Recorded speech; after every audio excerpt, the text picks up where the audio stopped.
Hello. Hello, welcome to the Pokemon Crystal Full Item Randomizer Tournament 2022. My name is Dimnix.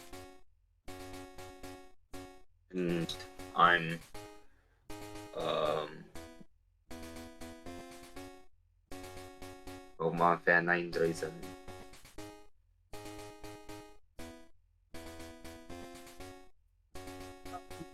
We're just about ready, so we'll be starting in just a moment.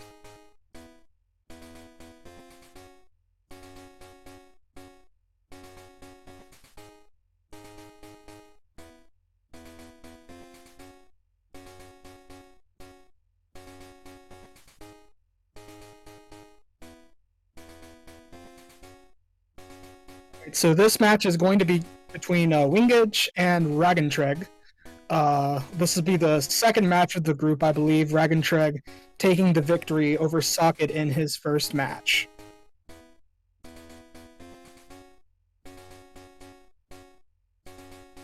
Surely that'll give him some extra confidence. And maybe that's all it takes.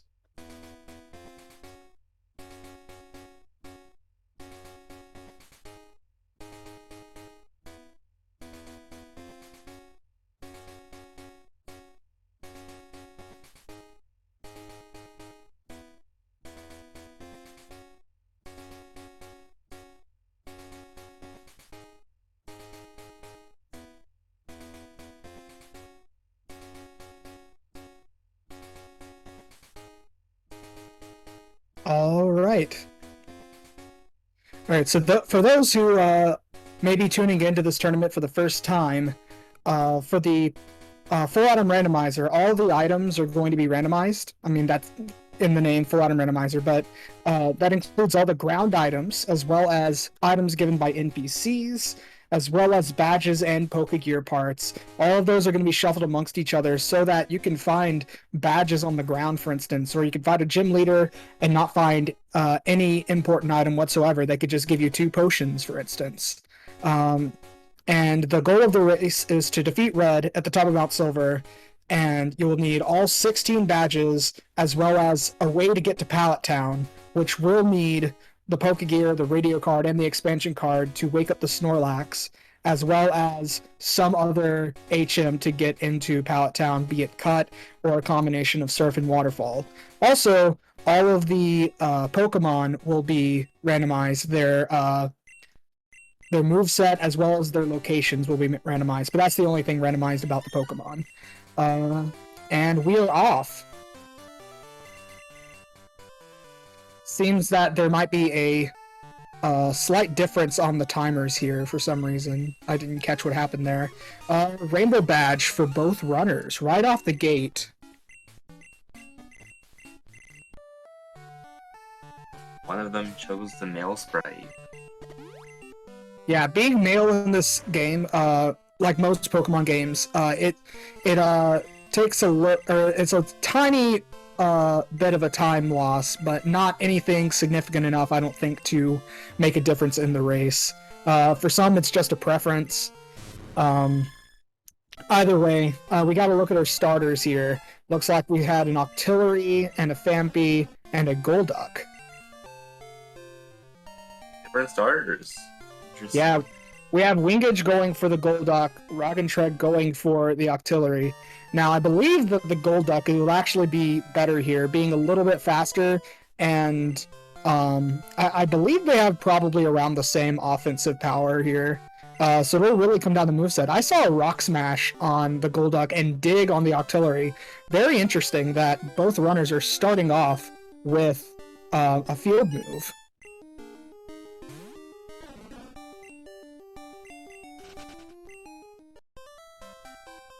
Smash Thunder, Shadow Ball Ender for the Golduck, and what was that? Sandstorm, Metal Claw, Aurora Beam, Dig for Octillery. Yeah, that's interesting. So, Wingidge will have the advantage here of being able to find a level 15 Pokemon in Dark Cave, which they will have access to in just a little while. Whereas Raagentreg actually has dig on the artillery, allowing Raagentreg to not necessarily need to buy any escape ropes except for the one required for the items in escape rope chamber.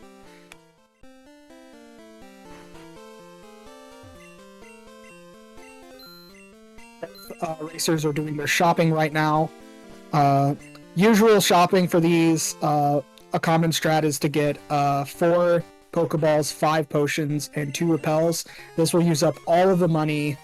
And that's a plain badge on the house right there. Plain badge allowing access to strength later on, as well as a check in Goldenrod City for the flower shop girl.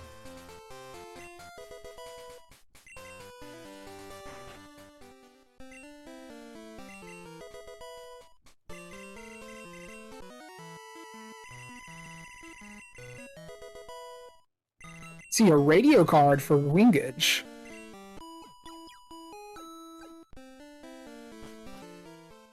And a Jinx on Raagentreg's screen, which he will be running from. Yeah, very early on here, they're probably going to be looking for a main. Wingidge finding an Alakazam, Raagentreg finding a Gengar. 2 very good mains here in the beginning of the game. Both of them very fast and very strong special attackers. They're similar in that physical moves don't work on them.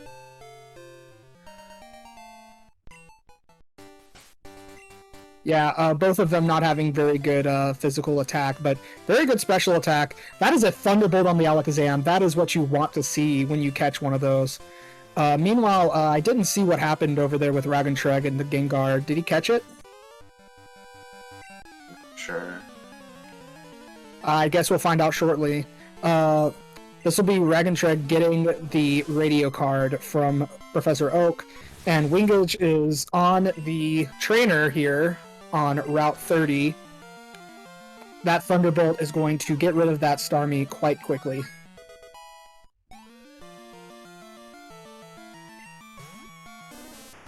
Okay, so yes, he does have the Gengar. Let's see what that moveset looks like. Oh, unfortunately, that is a physical Gengar. With Rock Slide TM, that's not too bad. It's not good for Gengar, but maybe it'll be good for something else. Yeah, absolutely. There's still plenty of time to main switch. There's one of the starters. Yeah, one of the starters on the route. That is a scam if I've ever seen one from Professor Elm. Dunsparce Wild Encounter for Wingidge. Dunsparce being the bot that we use to create these ROMs. Could Wingidge be catching a Dunsparce here for the memes? Or probably as an HM friend, so that he can use some of those field moves later on.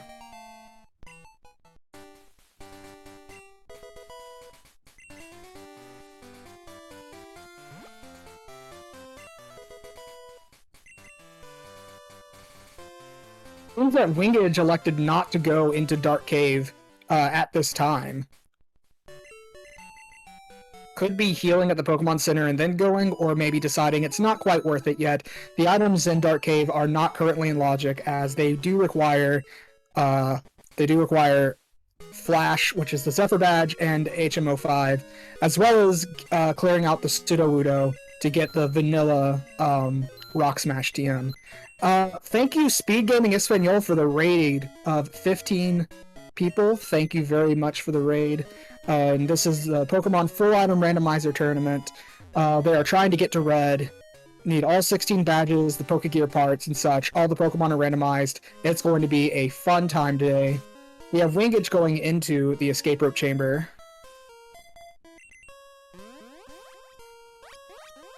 Wow, 11 escape ropes.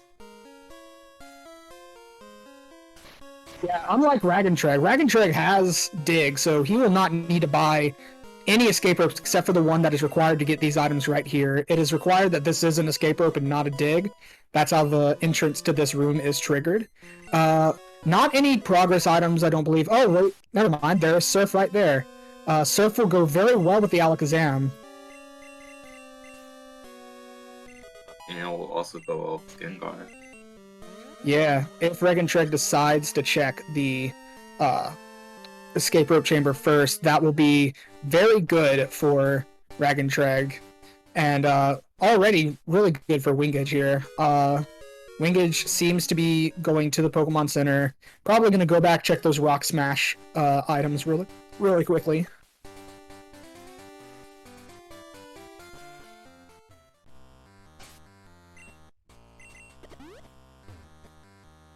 A quick shopping trip from Raagentreg. Looks like he is going straight for Sprout Tower, not really checking the escape rope chamber quite yet.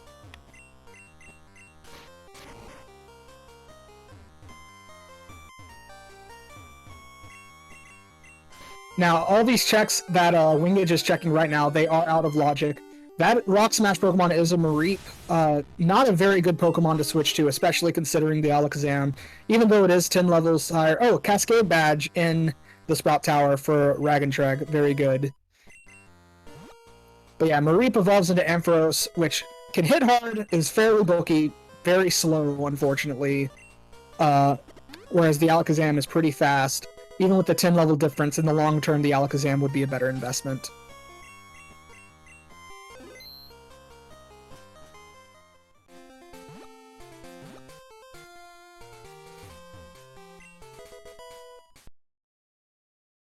Wingidge just used a save reset strat, checking this item right here. If it's nothing, just reset back and be able to escape rope back to the Violet side without having to go all the way through and fight the rival in Cherry Grove.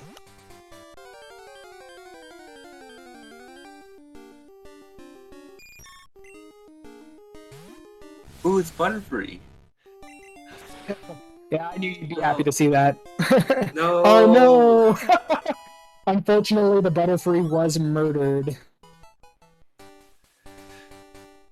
He could have totally ran away from it. He decided to murder it. He did that just to spite you, Pokefan. Yeah. Wingidge is now climbing up the tower, following in the footsteps of Raagentreg. We'll be finding the Cascade Badge right here.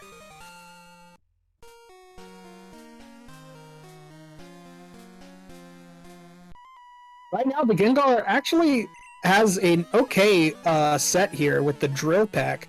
Despite it being a special attacking Mon, Drill Peck is one of the better physical moves in the game. It's definitely usable.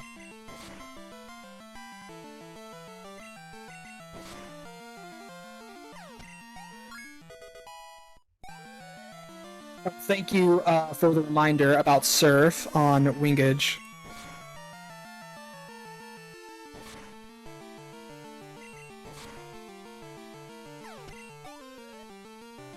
Now, I did see a Remoraid with Mirror Coat in one of Raagentreg's earlier fights in the Sprout Tower. That could pose a problem for the Alakazam if it does not happen to one-shot with the Thunderbolt.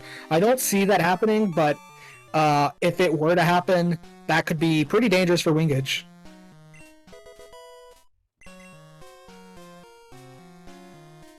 The Remoraid's actually holding a focus band.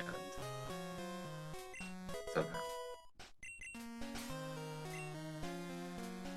I don't know what's going on with the tracker. We did mark playing. There it goes. Yeah, sometimes the tracker can be a little weird. It had it marked as Raagentreg having the playing badge on our side, but not on the stream for some reason. But we fixed it. Thank you for the reminders, guys.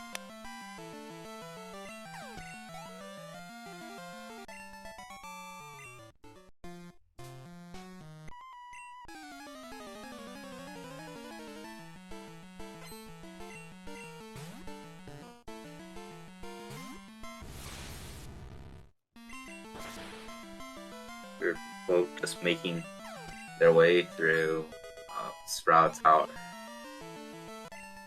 It's like Raagentreg taking a reset here, unable to make it through the Elderly fight.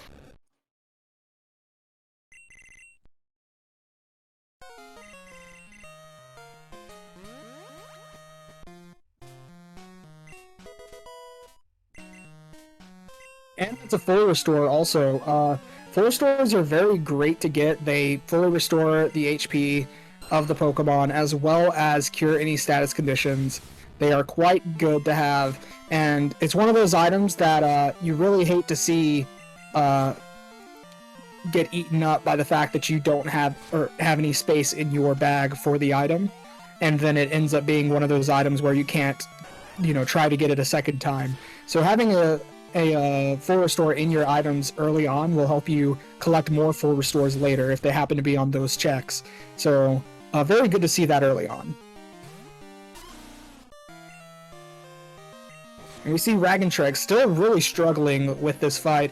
Looks like Wingidge is also having a pretty hard time on the fight as well.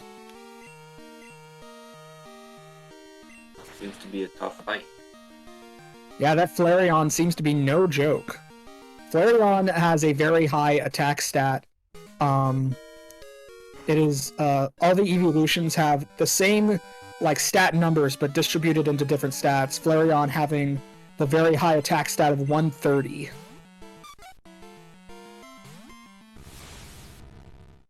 Yeah, Flareon's very strong. Wow, SpeedGaming 2, thank you for the raid of 55. Party of 55, welcome. We are doing the Pokemon Full Item Randomizer tournament. We're just getting started here. We're a little over 13 minutes in. And the runners are still in Violet City, so you haven't missed too much so far. For those who may not be aware, just coming into this for the first time, all the badges and important items, they're all shuffled amongst each other along with the regular item pool. So you can find a badge on the ground, you can find a gym leader, and they give you just a couple of potions, nothing too important. And the runners have to make their way all the way to Red at the top of Mount Silver.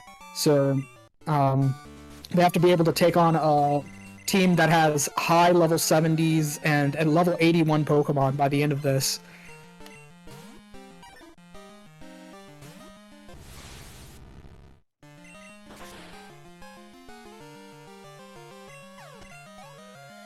It seems both of them have given up on Elder.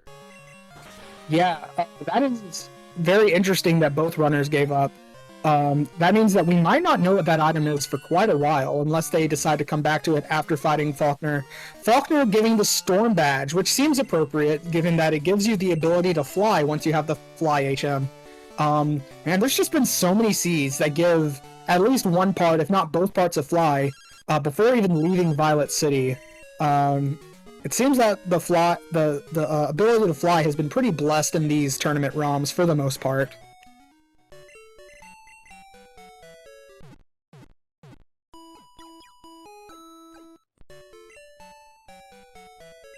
Well, one part is useless without the other part. That is true, that is true. And, fly technically not required to beat the seed. However, it is very good for getting a good time. It seems Wingidge will be completely abandoning the Elderly fight.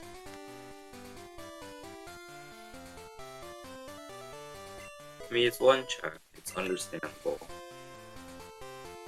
It's not unwinnable.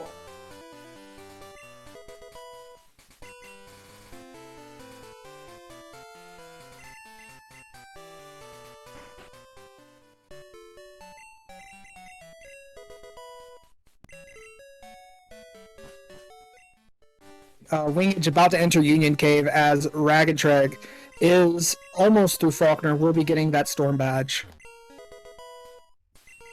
And Wing finding a rare candy. Those are very good late game for leveling up for Red, as every single level could be the difference between a wipe and a barely just hanging on surviving against Red. The rare candies can also be used to potentially evolve a main Pokemon that you switch to. Say you get an Abra on the Snorlax, maybe you want to evolve it. That being said, already running the Alakazam. Oh, there's a Volcano Badge for Wing as well.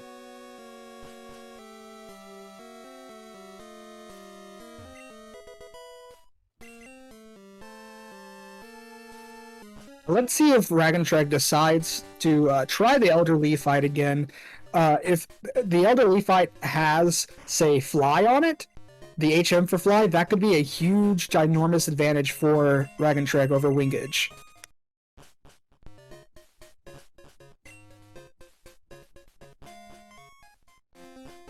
It seems that Raagentreg is not going to fight Elderly. Well, Raagentreg is checking the escape rope chamber at the very least. That's where he will find the surf item. Wingidge finding the Hive Badge.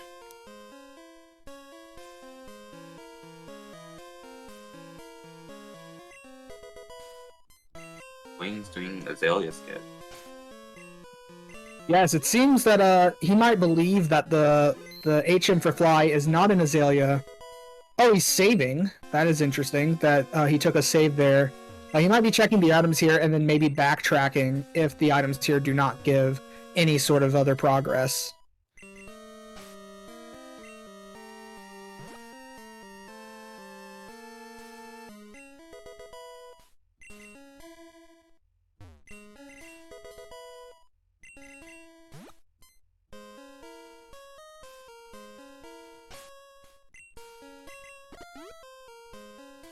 Looks like Raagentreg will be trying that Elderly fight again, especially now having Surf. Oh, that's a leftovers for Wingidge. Normally there is a leftovers in Celadon that is always going to be there. Finding that leftovers a bit early could save about maybe 40 seconds on movement there. If Wingidge decides to get it. Yeah.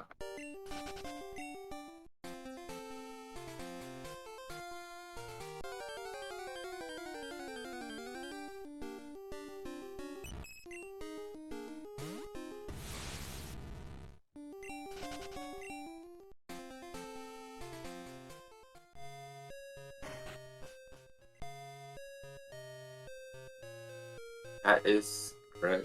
There could be a chance of early radio tower. Yeah, so Wingidge is checking these radio tower checks right off the bat just in case there is a badge there so that he does not have to fight a rocket to get these checks later on if there is a badge somewhere in Goldenrod.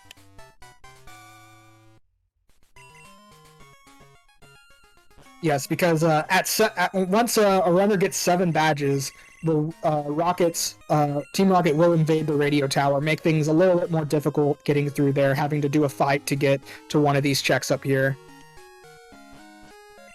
Raagentreg has been Elder. Ooh, that is strength. Not quite Fly, but still a very important item for Raagentreg here. It may be a while before Wingidge goes back and does that fight, so that could be a pretty big advantage for him, especially since they have the Plains Badge. That means that strength checks are completely in logic for Raagentreg right now.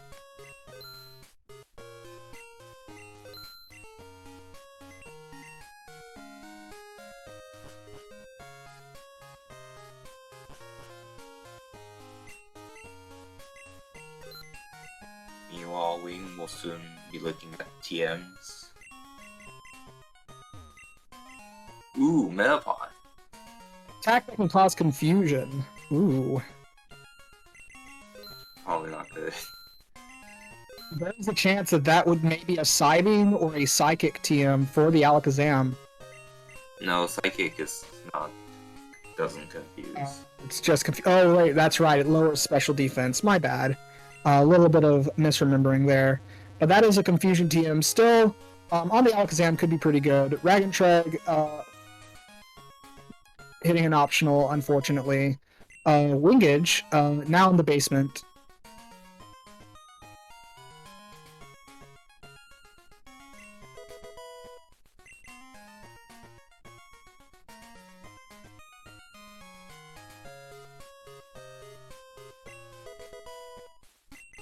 It does not seem that the basement has any progress items.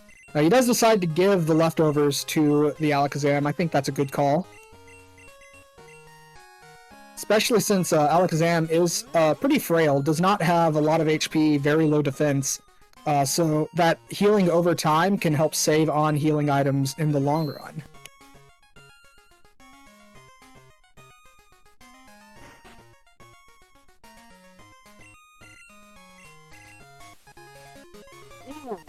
Fog Badge for Wingidge, Volcano Badge for Raagentreg.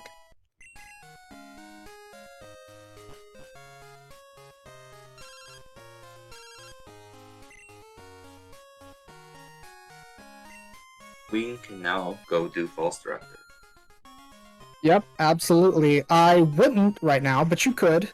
But that is surf access, and also with the strength HM in Sprout Tower, that is surf and water, or I'm sorry, surf and strength combination. There are many items that are locked behind the combination of surf and strength. So again, could be a really good advantage for Raagentreg, the fact that wingidge does not quite yet have that strength.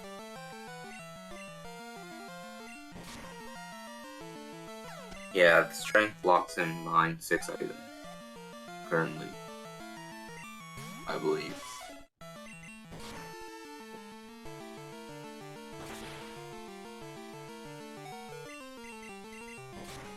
Raagentreg going through Azalea. Personally, I think this might be a good play for him.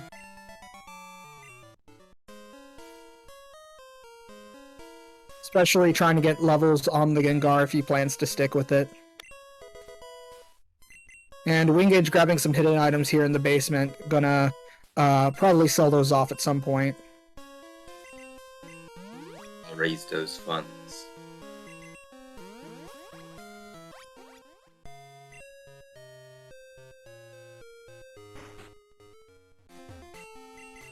Wingidge picking up the Kenya. Let's see if we get to see what the Kenya is this ROM. We may or may not see it. May not be worth the time lost to check it, considering the Alakazam is pretty good right now. Oh, a Houndoom. Okay. And that is a pretty good moveset on the Kenya. I think he might be... Yes. Wingidge is switching to the Kenya for now. That Kenya looks really good. Especially when he teaches Surf. Ooh, Metapod. Metapod is a perfect Pokemon for the Kenya to just Fire Punch, or just run away, that's fine too. But yeah, no, Houndoom, not a bad Pokemon at all, getting that boosted experience as well, that's going to be pretty good, and it's going to level up pretty fast as well. Having the Storm Badge allows Pokemon to obey up to level 70, so the Kenya should not have any disobedience problems whatsoever.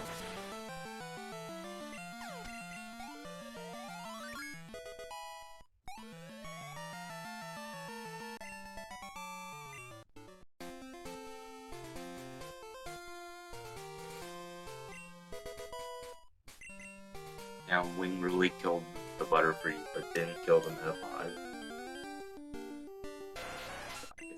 You know, that is very interesting.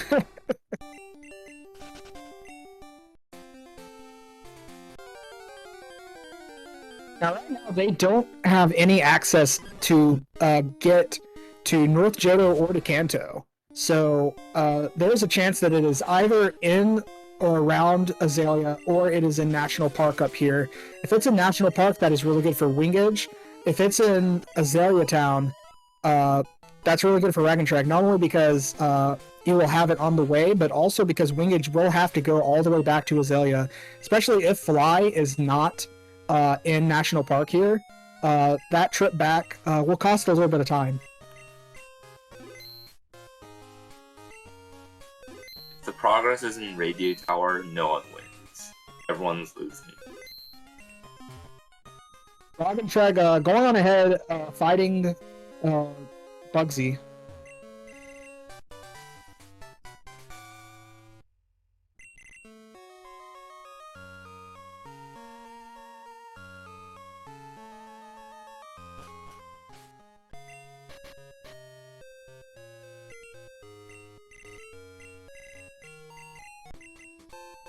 Wingidge is using the a Pokemon contest strat to be able to go back to that room if one of these items are an important item here.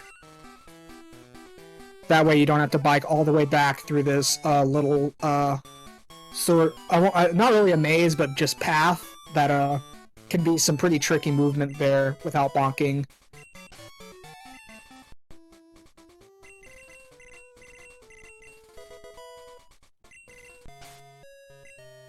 Wingidge does not find anything in the National Park area, so he will be resetting. This means that the progress is either surf locked or it is right here on Bugsy potentially, or it's on False Director, but we don't speak of that.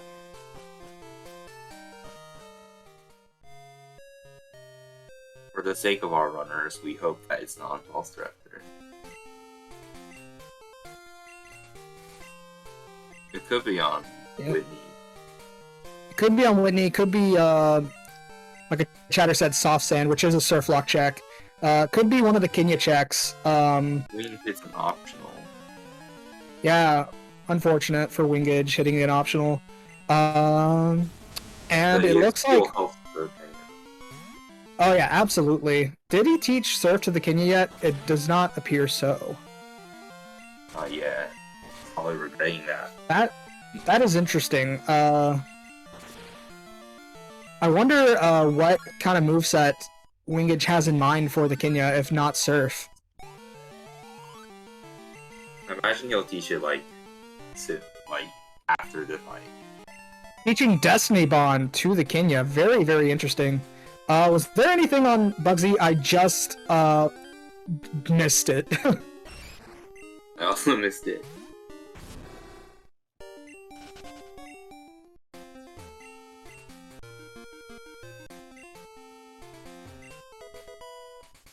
There's the Poke Gear. It seems that wingidge is not going to be doing Soft Sand Girls just yet, but is getting the Poke Gear here for that surf check.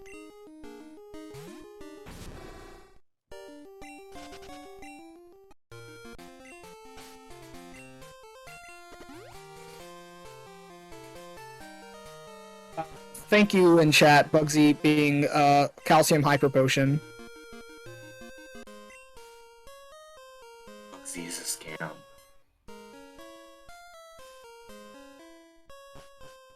And we see wingidge making his way back into Azalea. I'm assuming he will try to do these checks in Azalea.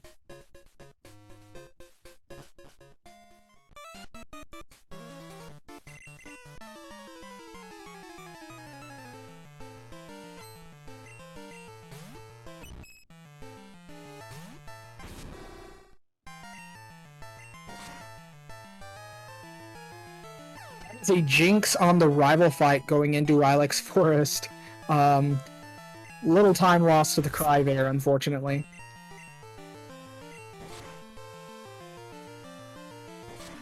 Yeah, since both of them took different starters, they'll have different rifles.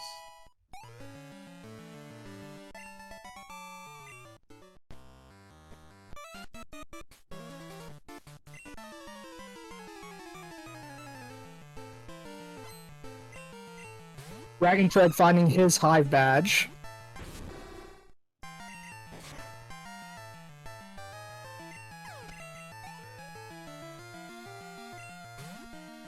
Raagentreg will be the first one to get the item here for completing the Farfetch'd quest, as well as potentially going back for the charcoal check as well. So we'll be able to see if those pay off. A full heal for Raagentreg there. Seems to be moving on, not going back for the charcoal check. I think that's certainly something that wingidge will do since he already checked all the goldenrod stuff.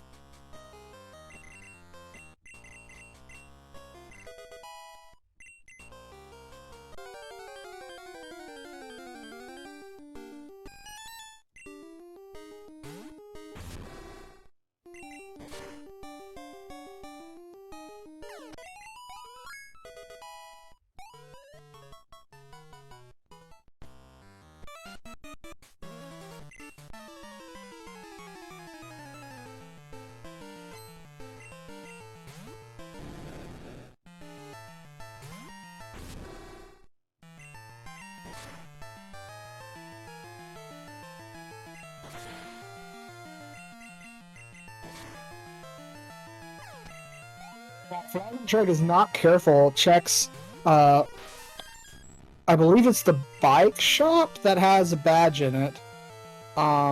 Could be wrong there, but something has the fog badge around here. If he gets that fog badge before going into the radio tower, he will be locked out of one of those checks without having to fight a decently leveled Pokemon around the low 20s. This the bike shop where Fog Badge located. Yeah, in my routing, and I know a lot of other people's routing, they do the bike shop first before going into the radio tower. So hopefully Raagentreg realizes I'm at 6 badges. If that's a badge, I'm going to be locked out of that item.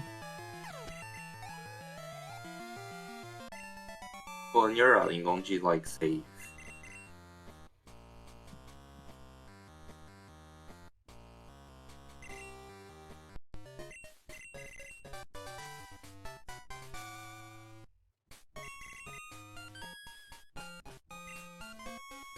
Isn't a full body charge attack Mega Horn, or am I going crazy? I'm actually not sure. Maybe someone in chat knows.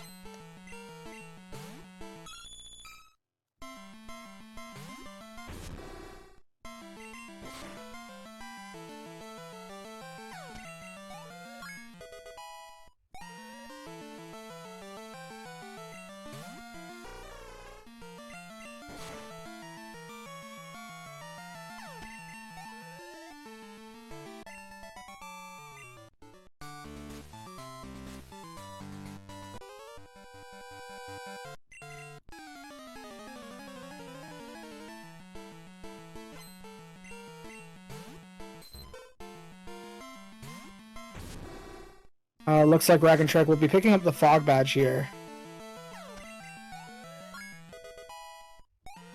That Kenya already level 20. Very, very good.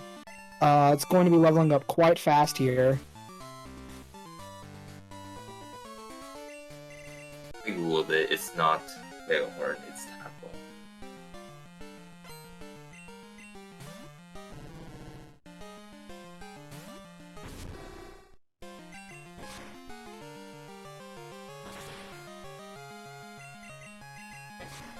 Going into Whitney, this is something I believe that Wingidge has not done yet, and Wingidge probably won't be coming back to Goldenrod for a little while.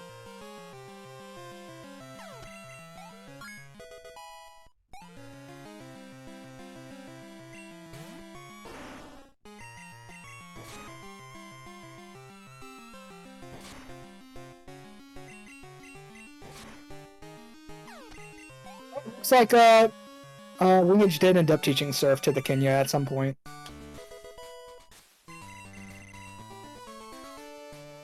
Surf is just such a good move. It appears that Wingidge is going to be getting rid of some items to grab that, I believe, Hyper Potion, no, the Calcium off of Bugsy there.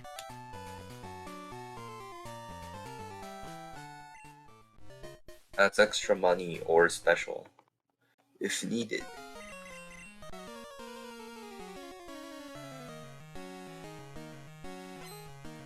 Alright, Wingidge is going into his Rival 2 fight. Raagentreg just about through with Whitney. Oh, no. No, Whitney still has one more Pokemon, I think. It looks like he's actually maybe struggling with Whitney a bit.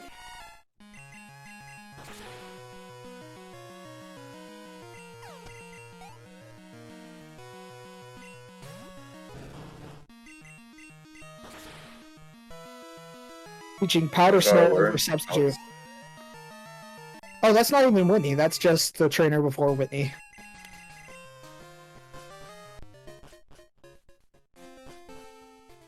It's the prequel. Well, let's hope that this Whitney fight does not give him as much trouble as the pre-Whitney fight did just now.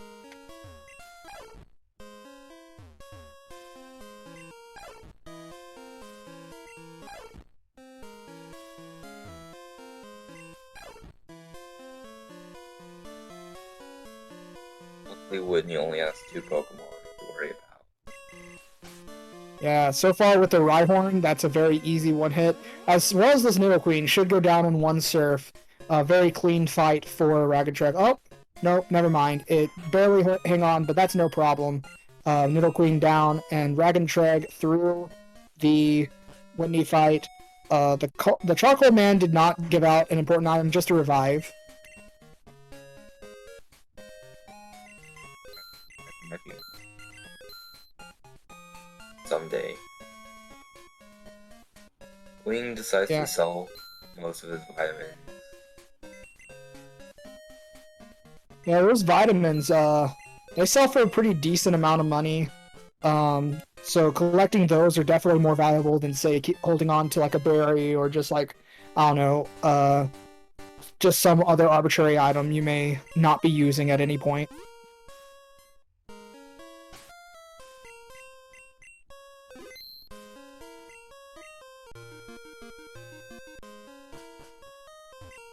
For me personally, I'd rather use them than sell them, but I think it's situational which one is better. It just comes down to it comes down to there's another butterfree on screen. Is he gonna kill it again? He is! No! Keep in mind, he is it appears intentionally losing time just to kill the butterfrees here. Wow. Oh, that is the expansion card. That means wingidge now has complete Pokegear there. That means that whenever Kanto Access does appear, the level 50 Snorlax will be available. That could be any Pokemon in the game.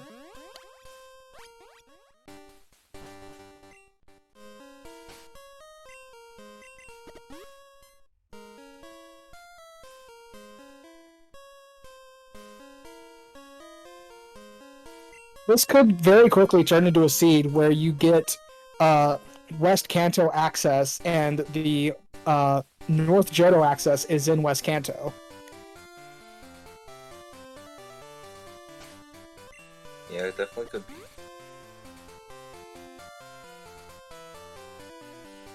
Wingidge going back for to Sprout Tower here.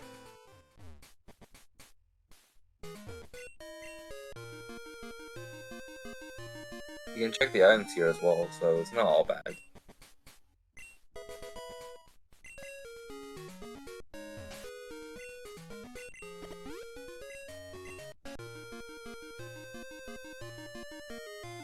Wingidge does not have strength.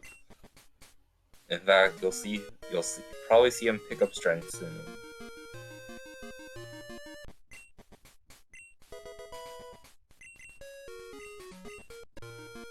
Say Suicune on the water, and Raagentreg going to be picking up the Pokegear pretty soon.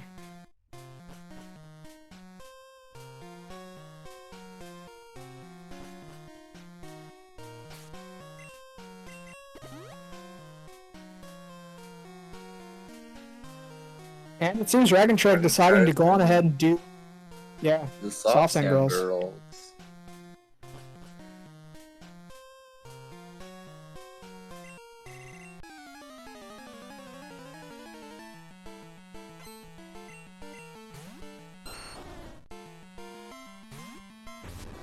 Wing exacting his revenge on the younger. Yeah, the flare on the elder giving both runners a lot of trouble earlier on. We'll be able to just go ahead and surf that and instantly KO it. It'll be absolutely no problem for Wingidge at this point, and he will be able to pick up the HMO4 for strength.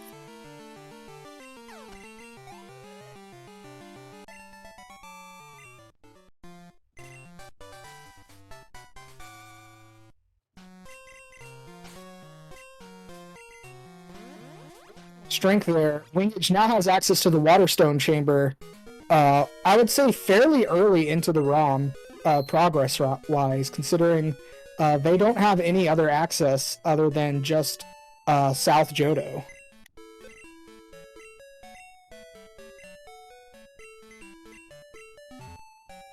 Wingidge attaching the male to the Dunsparce, going to give the Dunsparce to the Kenyaman. Bye-bye, Dunsparce. It could have been bye-bye Butterfree, but instead, bye-bye Dunsparce.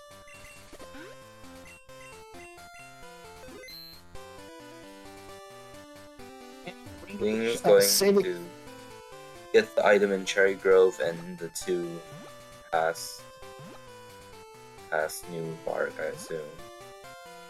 Yeah, I believe that's what he's doing as well. I think this is a good play for him at this point. There aren't really that many checks left because we need to find that progress at this point.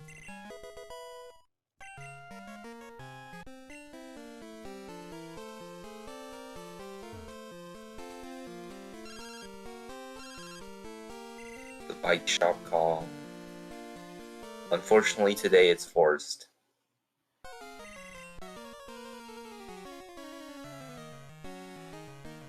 Chat is correct. He did save there, so it's off reset back if he finds nothing useful. Yeah, Raagentreg about halfway through the soft sand girls here.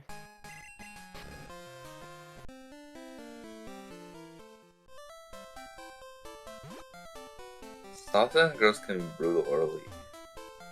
Especially if they're Earthquake Clefable, ow. It's not good. Clefable pretty bulky, and that Earthquake being super effective. Going to give Raagentreg quite a bit of trouble there, and a crit. Oh no, that is the second soft sand girl, so he will have to retry that first battle as well. Oh no, he's just leaving. I don't blame him.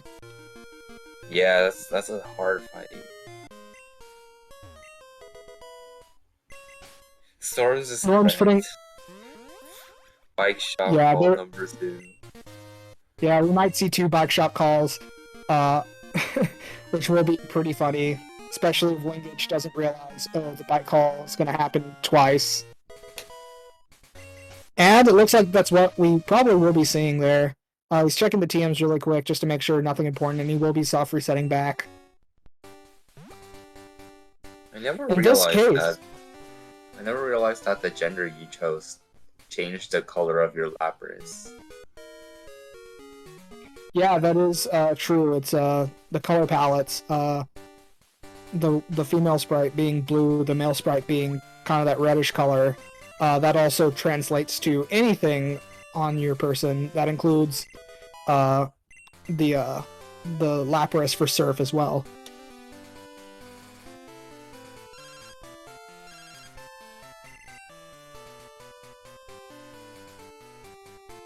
And there's that second bike shop call. Wingidge probably going now to the Waterstone Chamber. And at this point, I believe the progress will probably be there, or it's possibly on the Soft Sand Girls. I assume you check Slowpoke well before Waterstone Chamber. I believe he did. He might not have. He might have forgot. He couldn't have. He didn't have strength. Oh, yes, that's right. Well, we're about to see the Slowpoke well right here on Raagentreg's side. And on Wingidge's side, we'll see the Waterstone Chamber.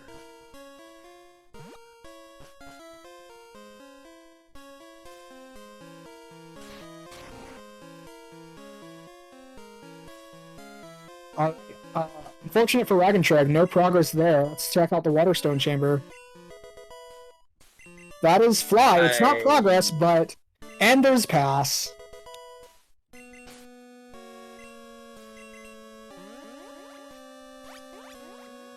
Yeah, so we get Fly and Pass. Very rewarding for Wingidge, but Raagentreg will be behind him very shortly.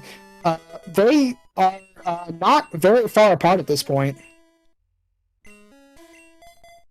Early level 50.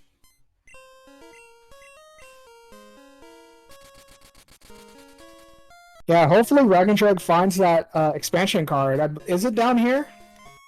No. I think it's I don't actually know where it is. Actually, maybe it is. No, it is. I'm an idiot. Yeah, it's right there. Okay, I was gonna say, hopefully Raagentreg finds the expansion card before heading over to Kanto, so he gets a chance also to main switch to the level 50.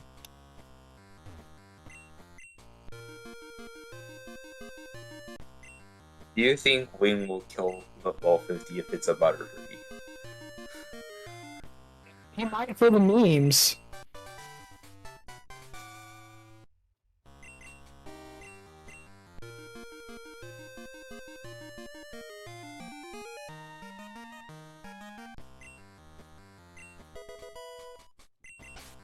What do you mean that would be the point?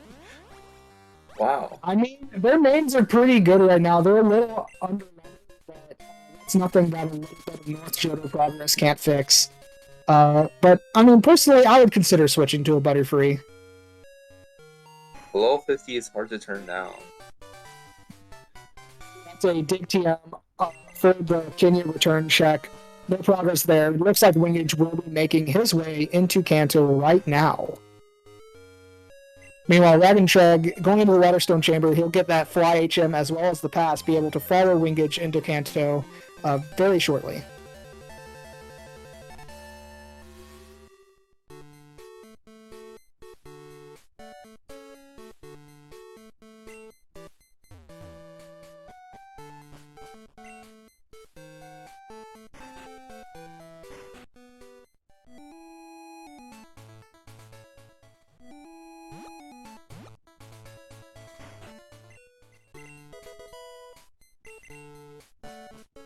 That was a Mirror Cleanse tag.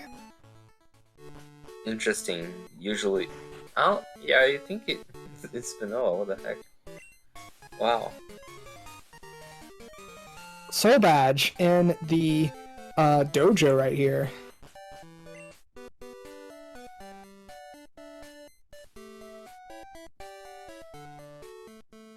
I guess you might train your soul in a dojo. Yeah, they stole the soul badge. Actually, the soul badge is the badge given by Janine. Marsh Badge is given by Sabrina. You would think it's the other way around, but there seems to be kind of a translation issue there with the badges.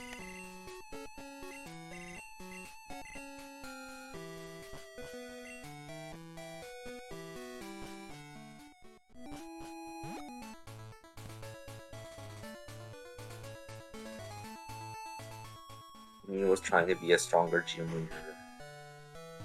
Unfortunately, that didn't work.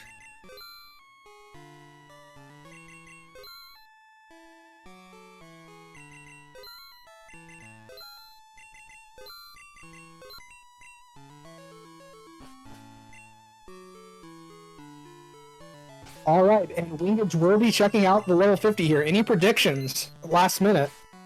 I predict Butterfree. I'm gonna say... I want to see Butterfree just to see what happens. Well, let's see what it is. That is an Entei. Pretty middle of the pack for the dogs. Decent attacker. A bit better than Suicune, but not quite as good as Raikou. Although it seems to be trying. Okay. Yeah, it seems to be trying to be a Raikou. Using Thunderbolt.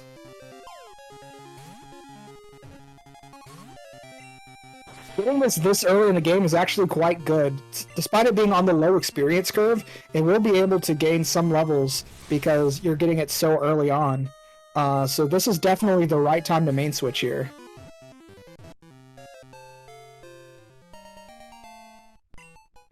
Entei has Thunderbolt. What else does it have? Kaboom! Boom. The straws where you can use Explosion as sort of a premium teleport to go back to your last Pokemon Center.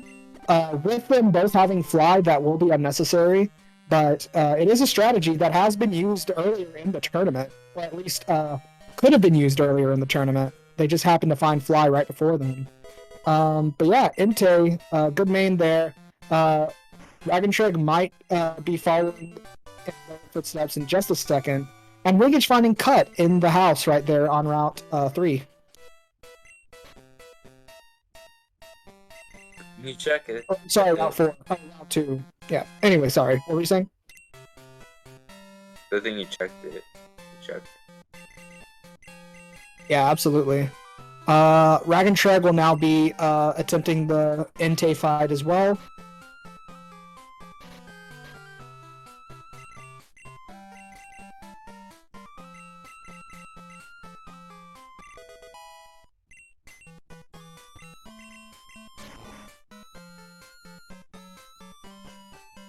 Yeah, that Thunderbolt's going to hit, and it's going to knock out the Gengar. I'm I'm pretty sure that Raagentreg at this point is like, oh, I need to catch this ASAP. And wingidge doing the strat I use for getting that Viridian City fly access and then going back up through here to grab these items before getting into Pewter City. Some people decide to use cut right up near the cave, go to Pewter City, and then make their way down. I believe both strats do work about the same. But it is interesting to see the different strats throughout the tournament.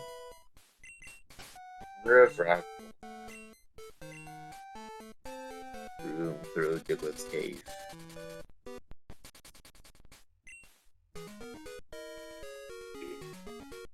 I've been naming the Inte what?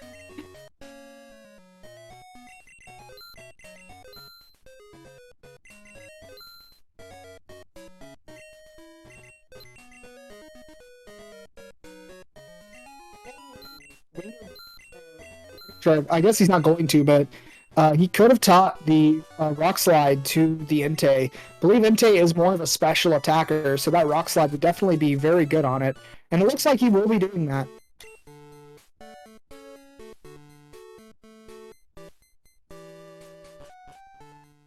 Yeah, Ente's attack is very good. It's like, it's... Yeah.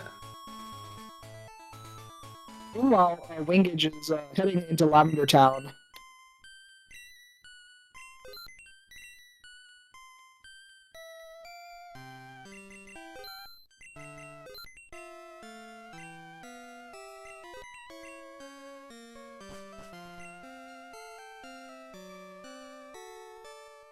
Yeah, with Cut and Surf, wingidge is able to clear out all the checks in this area down here south of Lavender Town. In one trip, does not need to make a multiple trips like you must do in other runs. And meanwhile, Raagentreg, going to Janine's gym, I believe.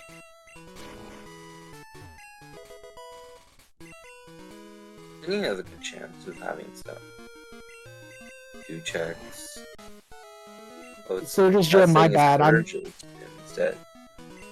I see. Yeah. That one's a riskier choice. Surge is harder.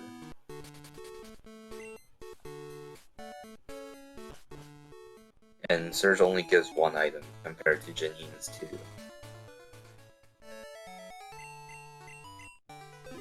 Yeah, hey, maybe Ante's struggling a little bit with confusion. Ooh, wingidge going up to this apartment store, or up to the apartments, and Celadon gonna check out this TMO3. This will always be a TMO3 up here, but the item, the move that it teaches will be different every run. So he's going to check, it is Pedal Dance, and he's going to reset because he does not want Pedal Dance right now.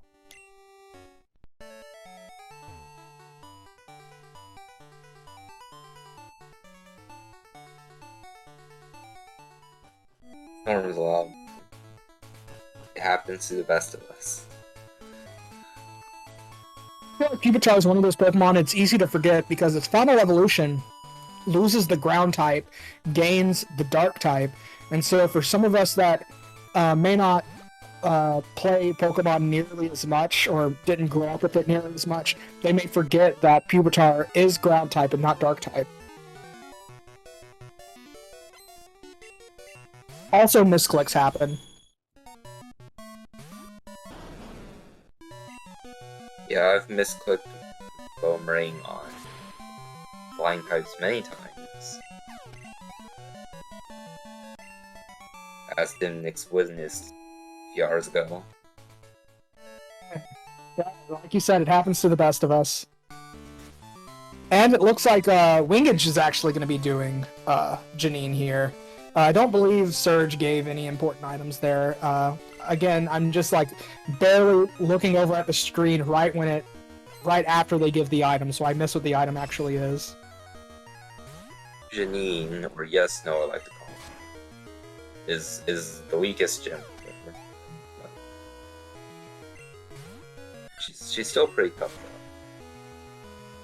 Yeah, she's about on par, a little bit weaker than Claire, but you don't have to do all the things you have to do for Claire. You don't have to do for Janine, so she is a little bit more preferable to fight. Yeah, I believe Surge gave protein. I saw that. Hair song.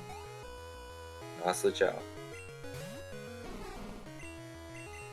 Storms, we can't all be good like you.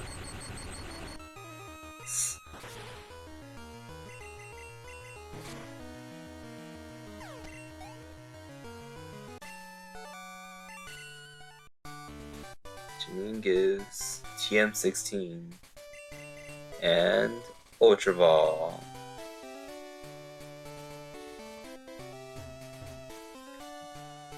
Raagentreg is in Janine's gym right now. Very interesting. One's entering and one's leaving.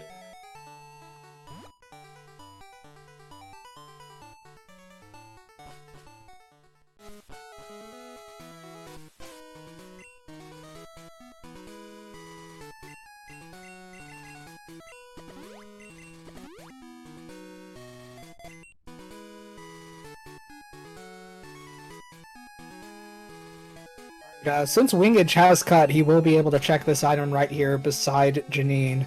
Unfortunately, Raagentreg not picking up the cut earlier will be missing out on this item for the time being. It's just the TM35, however, and that, I believe, will be in the Celadon Mart, so there's no need to stress about that item. TM35 is not in the Celadon Mart.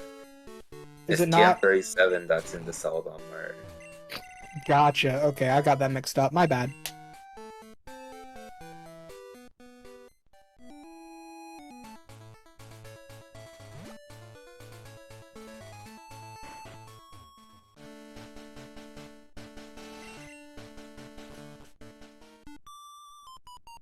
wingidge will be taking the opportunity here to check this item below Victory Road. Surprised he didn't use save reset strats for this as well. But some people do their things. Everyone does things different. It appears that this Tyranitar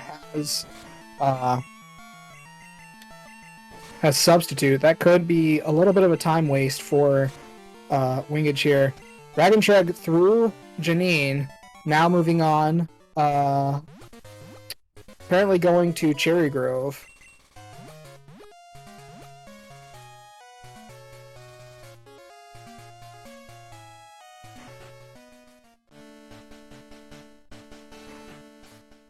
When did Raagen get Earth Badge? What? Yeah, I also missed Rag getting Earth Badge. Where did he get that?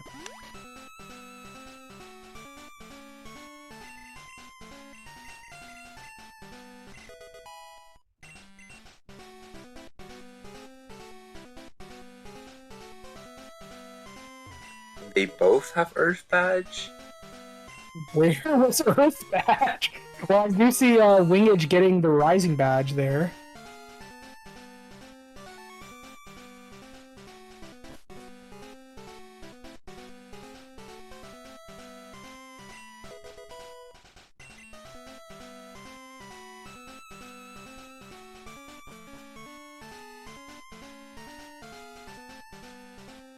On the chairman, got it.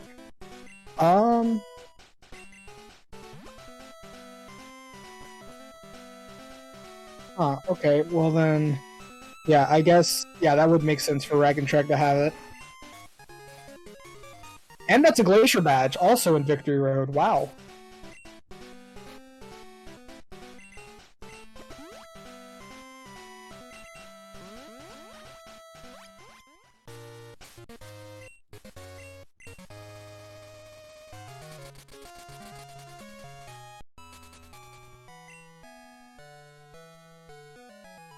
Looks like wingidge will be checking that chairman item. Commentators will get to confirm that there is in fact an Earth Badge there. Just bad and missed it. Yep. Sorry guys, and thank you guys for reminding us in the chat.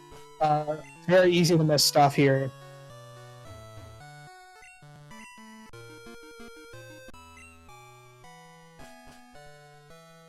Small optimization from wingidge, surfing there instead of biking all the way around. Wingidge will... apparently, Wingidge got the SS ticket as well.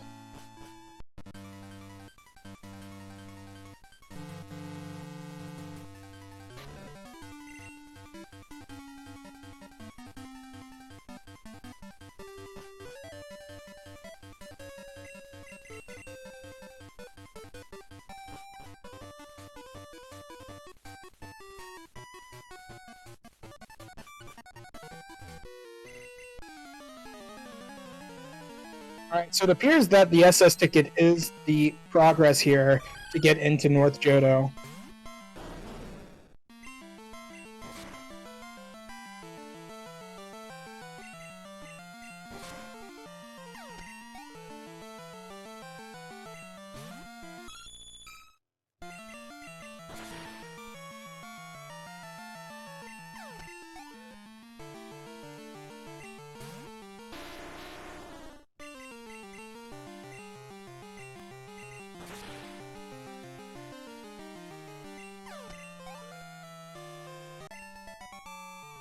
Gotcha, ticket in Victory Road. That does make sense. That does make sense. Probably while we're trying to figure out the whole Earth Badge debacle, we also missed the SS ticket. Unfortunate for us, but I think we're all caught up now.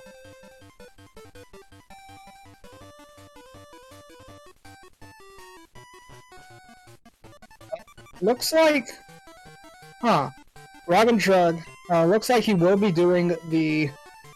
I think he may have skipped out on this Buena check up here. That's why he's doing this. I don't know if he's going to go all the way into the False Director.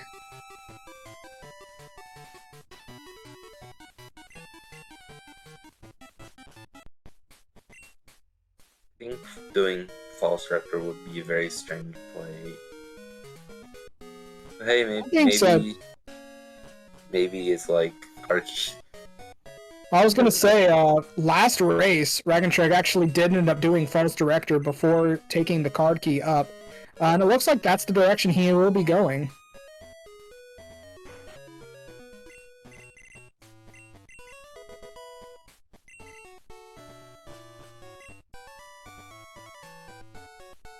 Says 50-50 chance either it's progress or not. I am not entirely sure. I do not think that is how the works out there.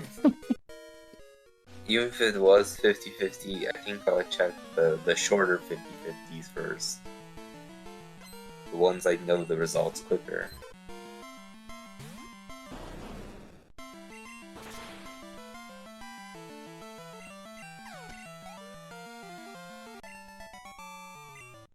Said, this could be a big play for Raagentreg if the False Director does have required progress on him. Especially if it's the card key. Well, that's not true. Not everything is 50-50. For example, Zap Cannon's accuracy. Pointing out something that is literally 50-50 to debunk the fact that 50-50 is a thing. Zap Cannon's not 50-50. We both know this. It just isn't.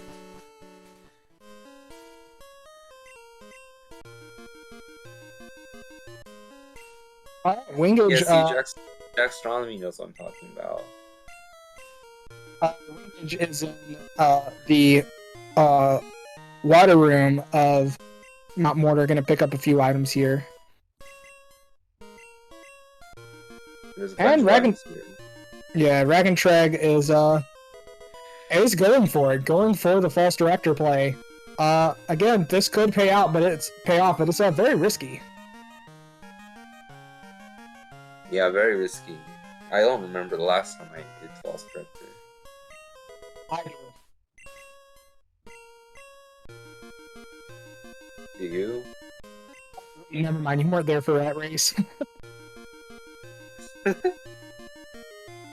Lucky you missed that one, but enough about that. It looks like Wingidge did not find any progress item in this part of the Mount Mortar, but he will be able to continue on there. There's the card key. Uh-oh. That spells bad news for Raagentreg.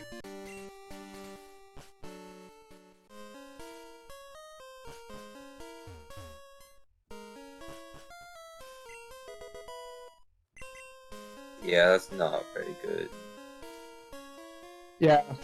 This means that whatever item found in the false director room, even if it is a progress item, it would still be more efficient to get it later. There's the basement key also. That's going to push Wingidge to do the radio tower pretty soon, possibly. In which case, this play from Raagentreg will not pay off for him at all, which is very unfortunate.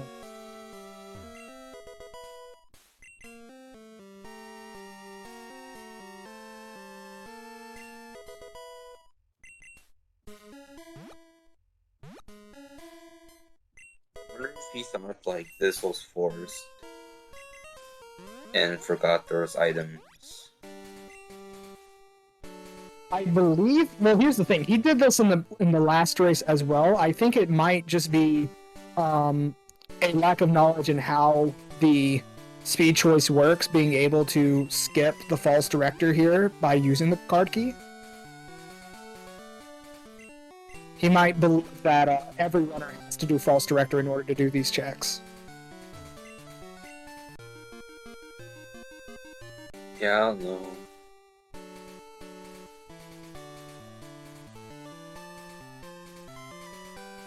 Wingidge going up towards the Lake of Rage cut checks up here.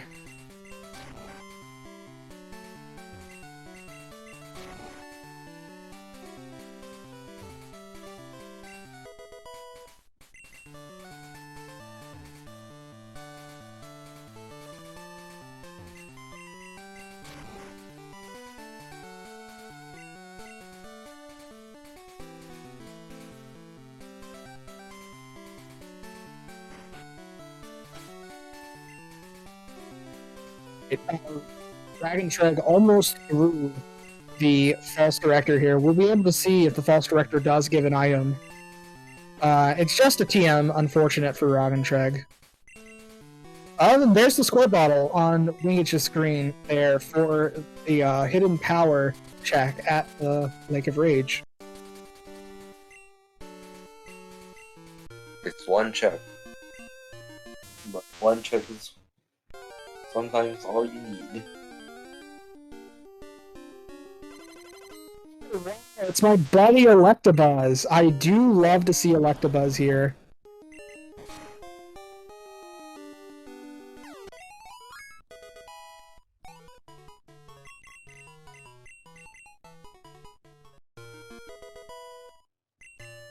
Yeah, sometimes you make gambles and they don't pay off, and you just have to live with it.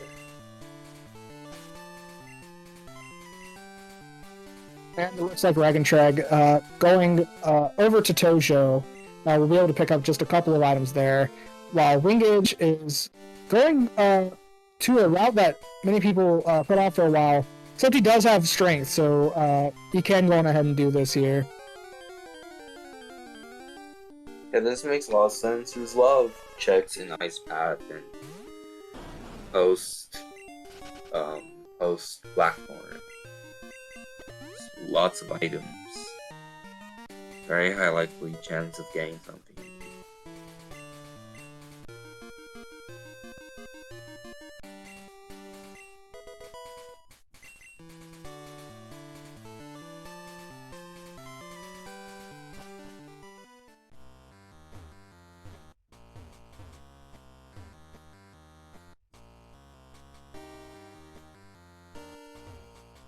Alright, as Wingidge makes his way through Rock, we have Raagentreg going back to Vermilion.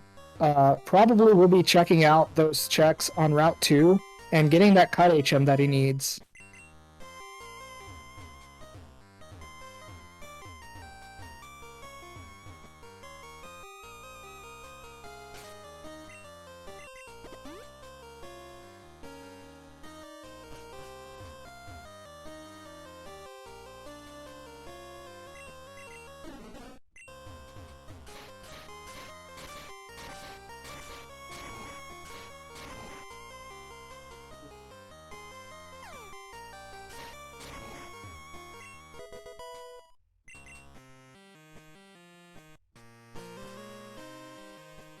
making a very nice recovery there. He did make a small mistake there. However, he was able to grab the item down there, make his way back up, and that way he didn't really lose that much time on that slight error there. But he's recovered now, and he's going to be grabbing the rest of the items in Ice Path.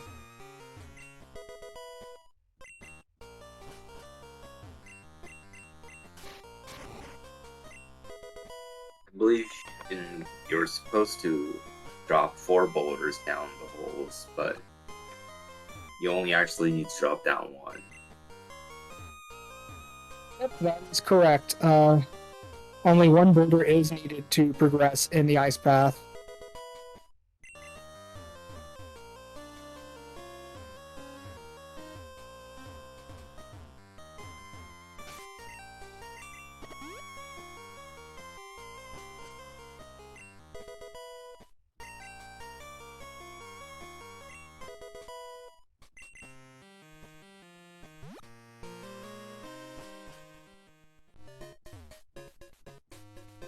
Alright, Wingidge is now in Blackthorn City.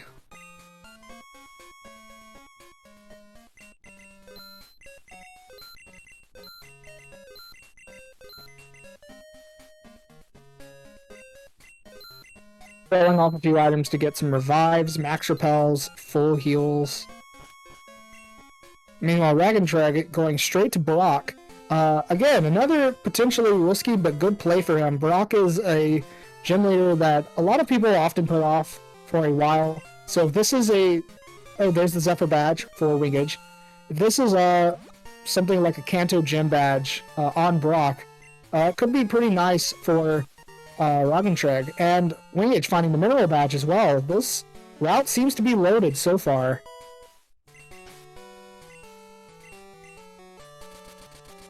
Wing has found all the Johto Gems badges.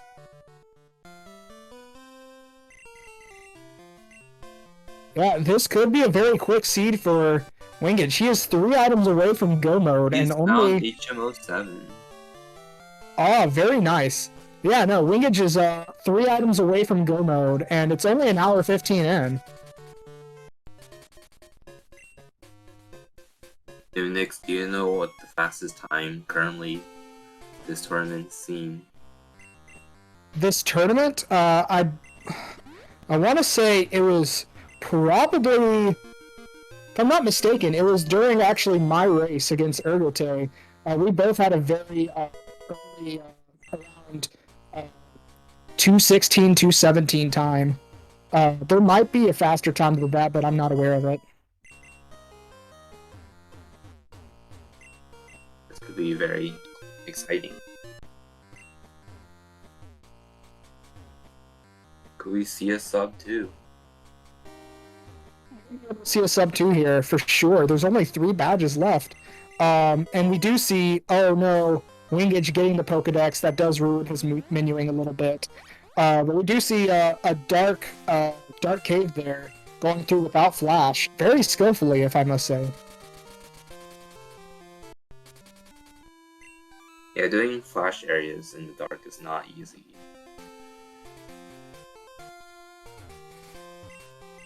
And with the square bottle, Wingidge is able to do the tree right here.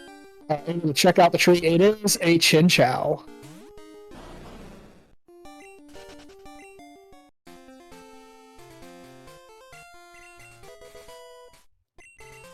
Yeah, the pseudo twins.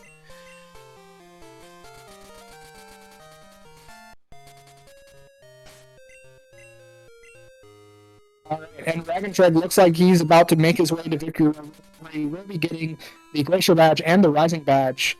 So not too far behind Wingidge. The SS ticket's also very important to obtain. And also the SS ticket, yeah. Forgot about that. And Wingidge making his way up to Marine Waterfall. Because of a Thunderbolt DM somewhere along the line.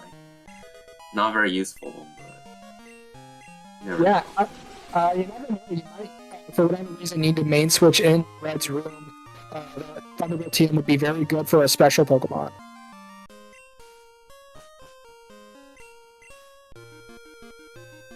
Yeah, we're in the waterfall area of Mount Morty. We're getting that machine part that is very good. Can get some nice items off of there. May incentivize going towards Rock Tunnel as well.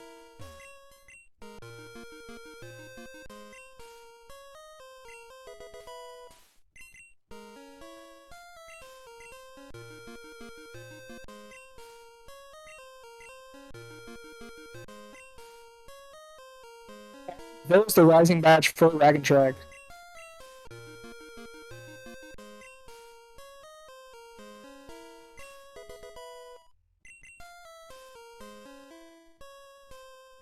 Better late than never, as they say.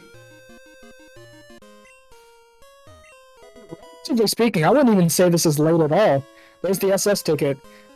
This is a very, very fast seed so far.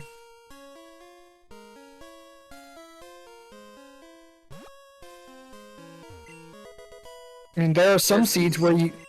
Ooh, yeah, there are some seeds where you get, like, you don't even have, like, 4 badges by near the 2-hour mark. It can be really, really difficult.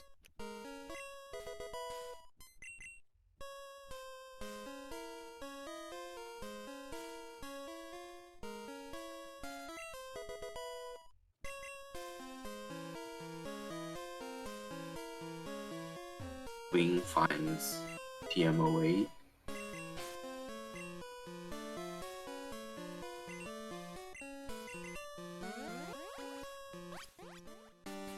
Other than the TM08, which he already has Rock Smash access because of his starter, nothing really that groundbreaking in the waterfall area of Mount Mortar. Seems like he will be going to the rocket tower, radio tower, in order to clear that out.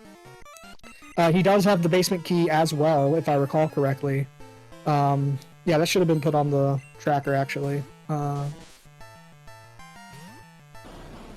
Yeah, so he will be able to get all the items in this area. Possibly also may decide to go for Claire after the sequence. So this is a whole entire sequence that he could do right now, netting him a bunch of items. It'll be a bunch of fights, but could be worth it. And Raagentreg, meanwhile, fought the rival in Victory Road, setting his fly point in the Elite Four area just in case, and hatching an egg. Welcome to the world. It's a Vulpix. How cute. I suppose. You suppose? I love Vulpix. It's a cutie. And that is Glacier Badge for Raagentreg as well.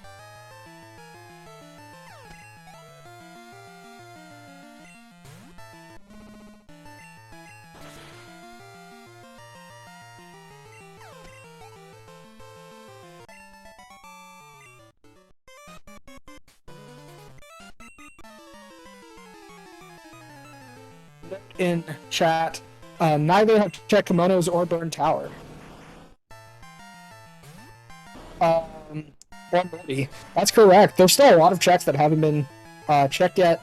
All of the No Starfall, and the Entei's are the Stony Backs. That Yeah. wake up. That being said, because both of these trainers caught the Entei, it will save a little bit of time whenever the roamers have to make a sound. In particular, going into 10 Tower, the roamer Entei, well, what would be the vanilla Entei, will just stand there. It will not run off and won't do its cry. So there'll be a little bit of time saved there, actually.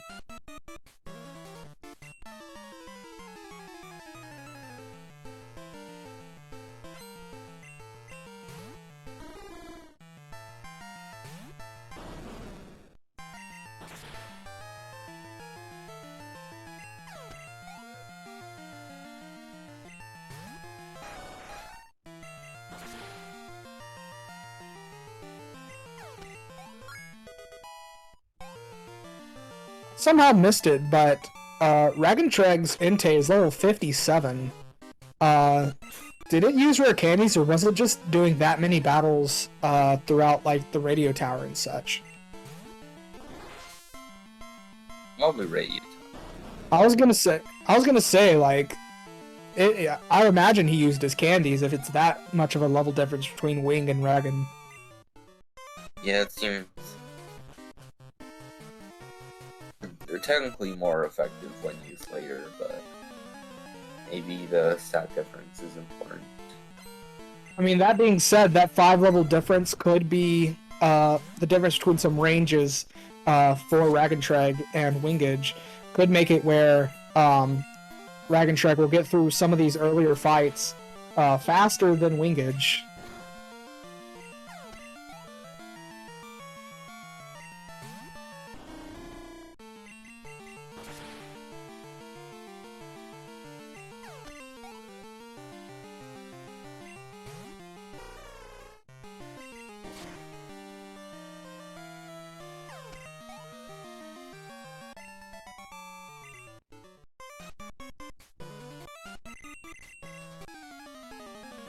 Alright, Wingidge is just about through the radio tower here.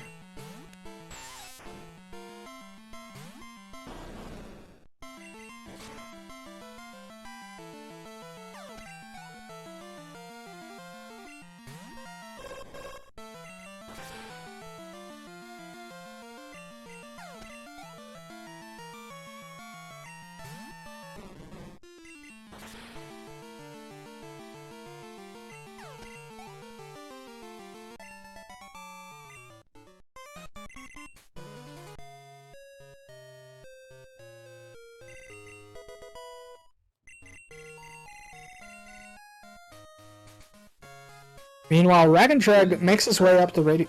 Oh, sorry, you go ahead. Wing has defeated Team Rocket. Yeah, so Wing will be able to grab these items here, and Raagentreg is going up the lighthouse, which Wingidge has not done yet.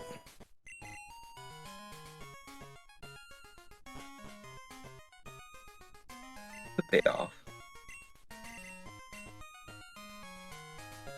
Yeah, nothing at the top of the radio tower. We still have the basement to go, which thanks to the card key was able to clear out all the enemies, except for one. There will be one rival fight in the basement, but we'll get access to a plethora of items down there.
Alright, and Raagentreg is just about through the lighthouse. We'll be able to get these last couple of items and get out.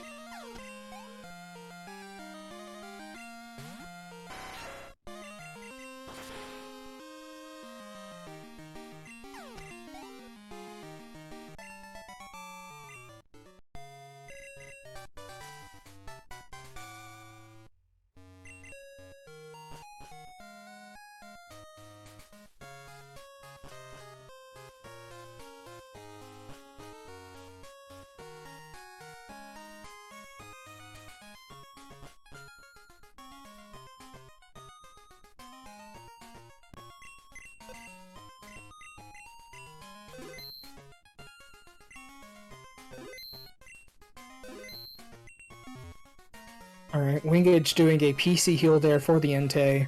Probably going to go down to the basement next. Meanwhile, Raagentreg is finishing up the lighthouse here, gets a full restore, Again, no progress items in there. Let's see what Raagentreg is going to do next.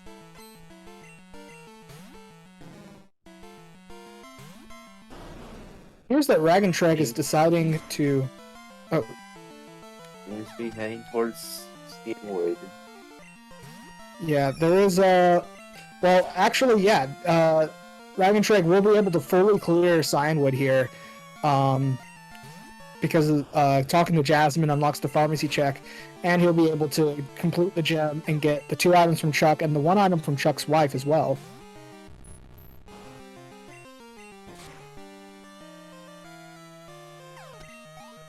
Drag showing off a strategy you can do to save a little bit of time by flying to Cyanwood by getting the fly point before actually hitting the land there. Can get you to the Pokemon Center a little bit faster than surfing can.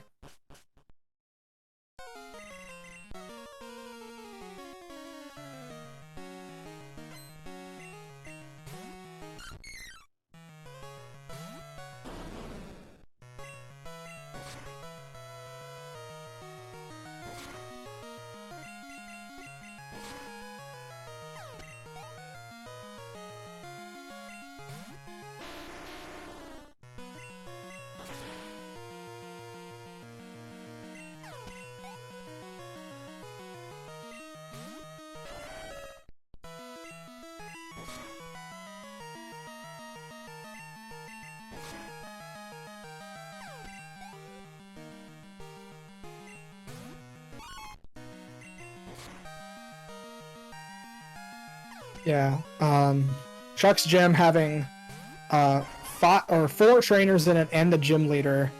It's a little bit of a slower gym, but it does have 3 checks behind it as opposed to 2 like most gyms have, because it also unlocks the check on Chuck's wife. So it's a little bit more time consuming than some of the gyms, but it does have a slightly bigger payoff, or rather a percentage of chance of having an important item on it, because it has 3 items instead of 2. Wingidge is now doing the puzzle here to unlock both checks in the basement down here, both items, so you can get them in one shot. You get the soft stand for 1, and then there'll be a check right here, an ice heal. So neither of those items very useful, but he'll be able to just click 1 button up here and be able to make the walls go in a way where you can go straight to the end here, pick up the next few items in the next room of the basement.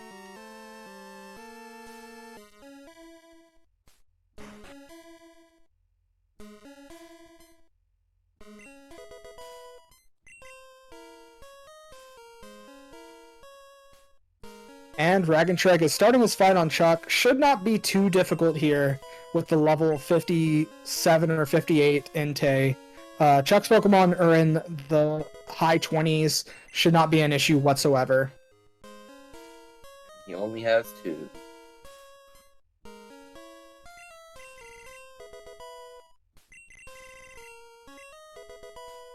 And it seems that the basement was a bust for Wingidge. No progress items in there at all.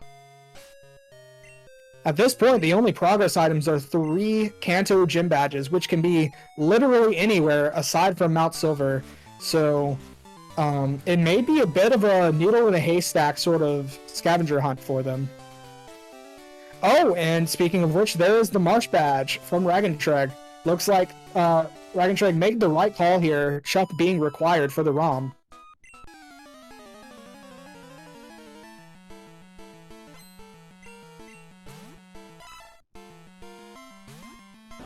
Also means we only are missing 2 badges here between the 2 runners, being the Boulder Badge and the Thunder Badge.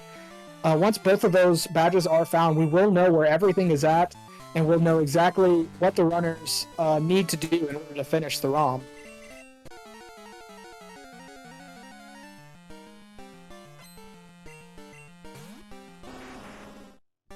It appears that Raagentreg also collected the mystery egg there. I believe he collected it on Chuck and we just missed it. That is an X special though, so the mystery egg item is not anything important.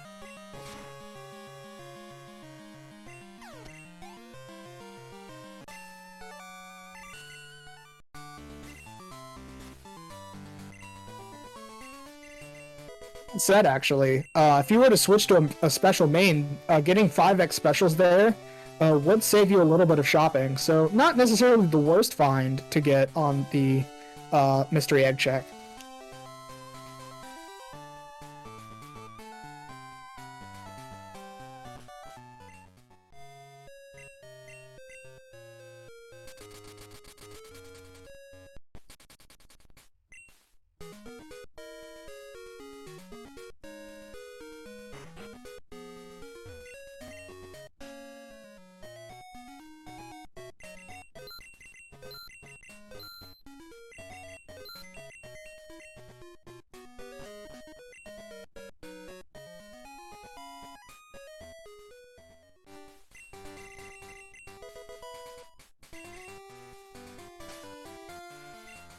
I am curious to see how long Wingage will put off Chuck for.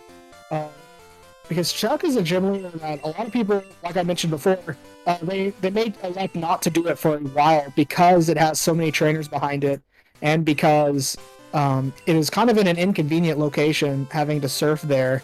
If Whirlpool is not obtained soon, there's really less incentive to go in that direction. So there's a good chance that Wingage might put off this badge for quite a while.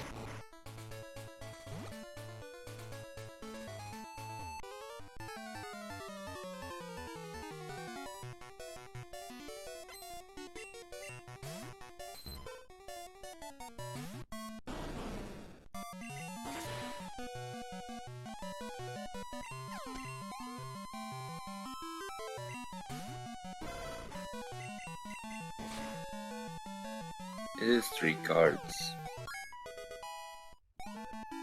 Well, 3 cards, 3 checks.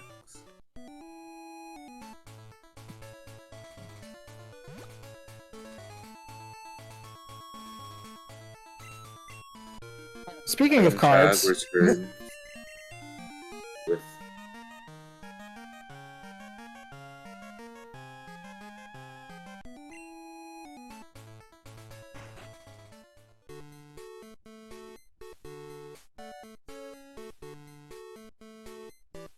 and Wingage is returning the machine part, be able to get a few really quick checks here. First one just being a nugget. Decent for selling, but not really what we're looking for here. We need to find the Boulder Badge and the Thunder Badge, as those are the only 2 progress items, or rather the only 2 required items now that we don't know where they are.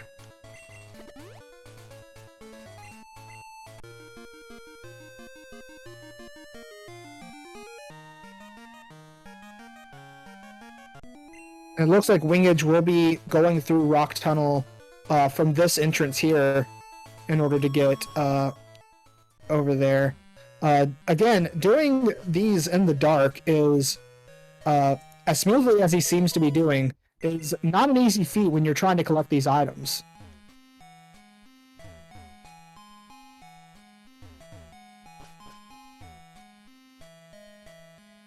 I think this really shows off Wingage's experience in these runs. He has been in the community for quite a long time.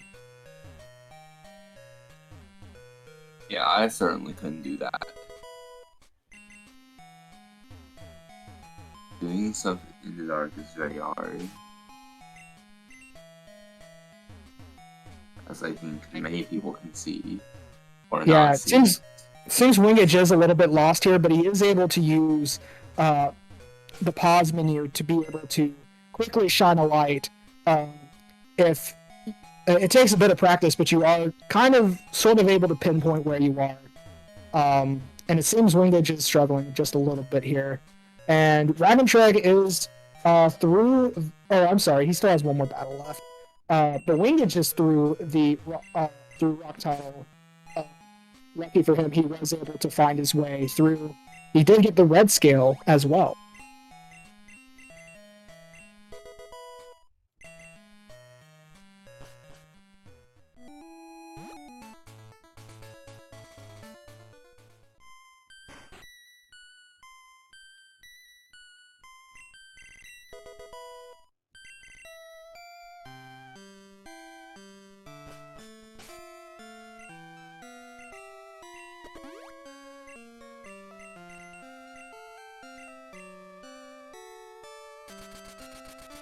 Alright, and Wingidge will be checking this item right in here in the Cerulean Gym.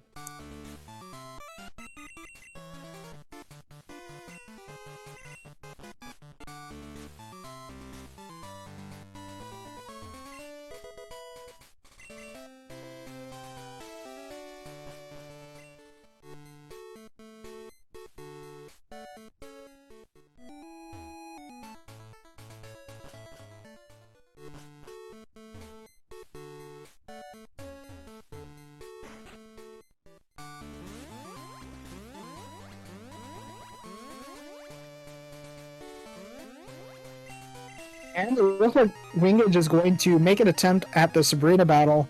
Maybe a little bit difficult, as he is fairly close to their level, but shouldn't have too much trouble. It really just depends on what the opponent's moveset looks like.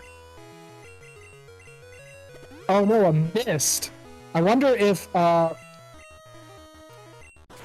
Wingage actually noticed that it used mist there. Mist is a move that resets all stat increases, so those X attacks that he used, unfortunately, got wiped away.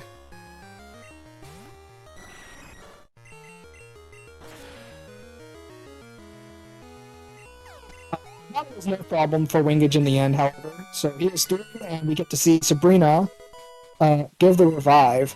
Meanwhile, Raagentreg picking up the basement key there in Mount Mortar.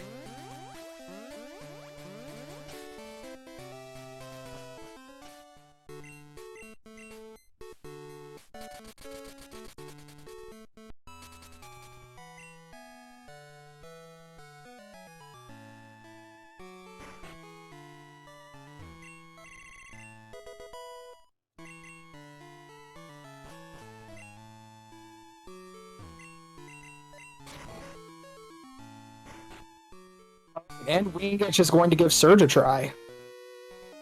Meanwhile, Raagentreg finishing up the World Islands, it looks like, is going to be probably escaping out of there in just a moment and moving on, and we'll get to see where he decides to go next.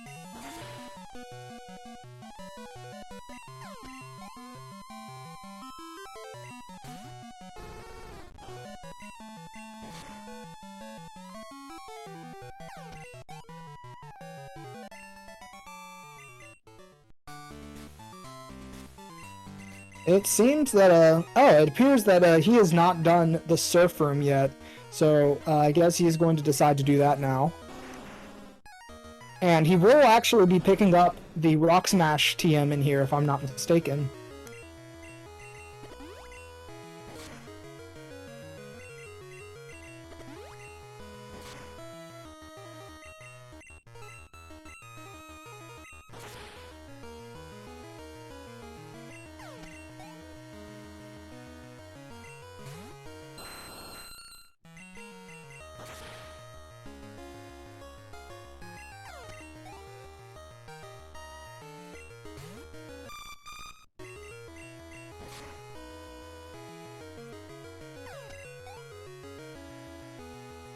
Yeah, Raagentreg apparently missed an item earlier in Mount Mortar, and I saw him just miss an item there as well. Luckily for him, neither of these items in Mount Mortar have what's needed, as far as I'm aware. It seems like he actually figured out that he may have missed an item, so he will be going back, maybe? Unless he is just now doing the waterfall stuff. I think he already did that, though, if I'm not mistaken.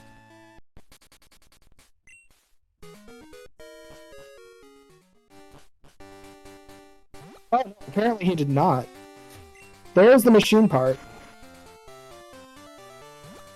And Wingage will be going to turn in this red scale here.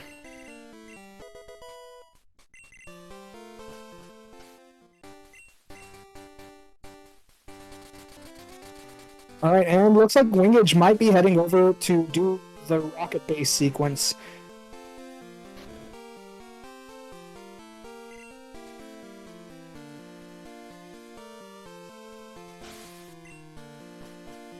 Yeah, there was nothing important in that area of ice.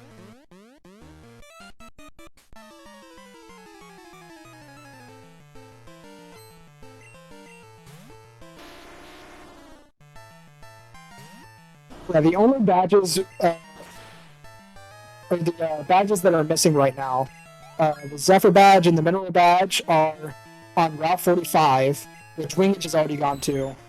And we are missing the Boulder badge and the Thunder badge. We don't know what those are, but wingidge already cleared out Mount Mortar, so we know that those checks that Raagentreg missed, those aren't going to be it. And then Raagentreg actually does have the Marsh badge, which wingidge does not. That is on Chuck. Or rather, it's given out by Chuck's wife.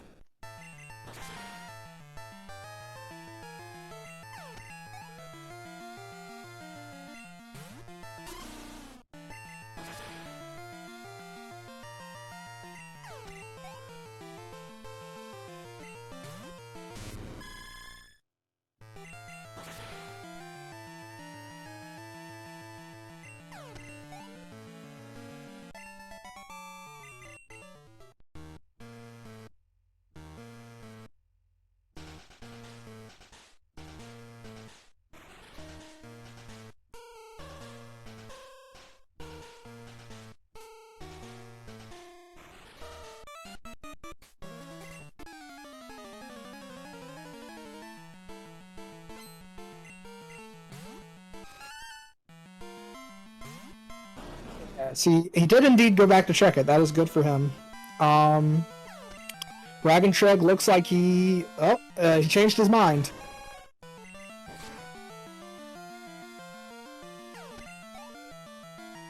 He seems to be now going towards Ice Path, which is good. This will lead him in the direction of 2 badges.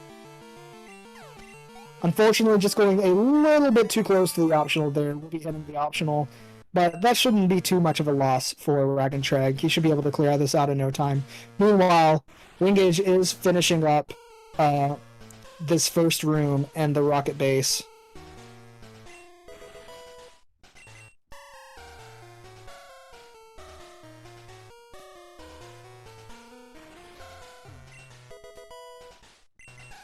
And there's the clear bell.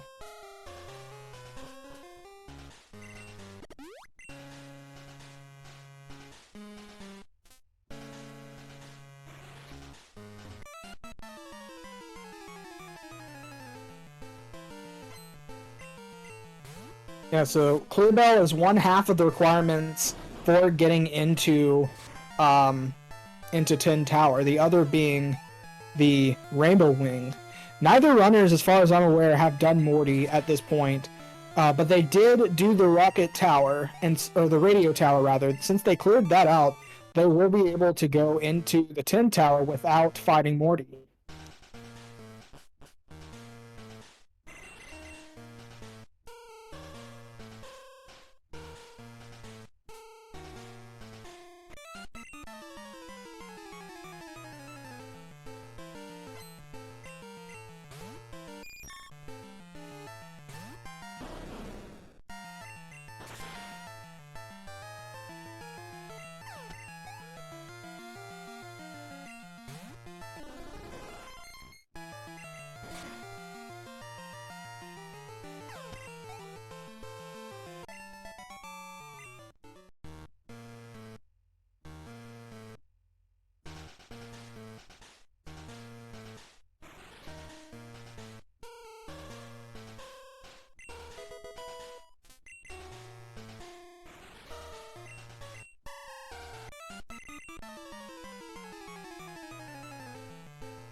Alright, and it seems that wingidge has gotten both of the passwords needed. In this current version of Speed Choice, which is the base ROM we use for these randomizers, you only need to battle the rockets here, whereas in Vanilla Crystal you do need to also talk to them after the battle to get the password. This change was made because... This change was made... sorry, one sec.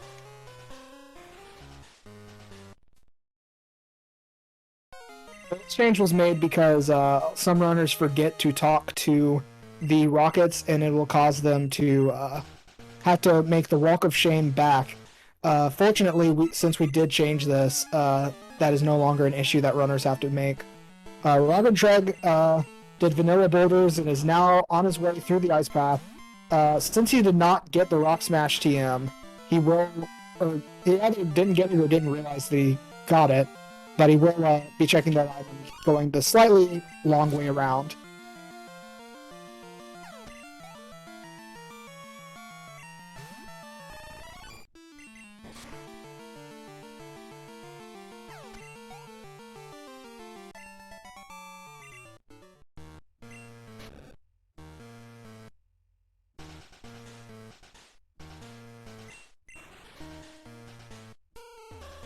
And wingidge is on his way through the rest of the rocket base, talking to the Murkrow. He'll be able to clear out the base and then fight Price and get the guard item over on the way towards Lake of Rage.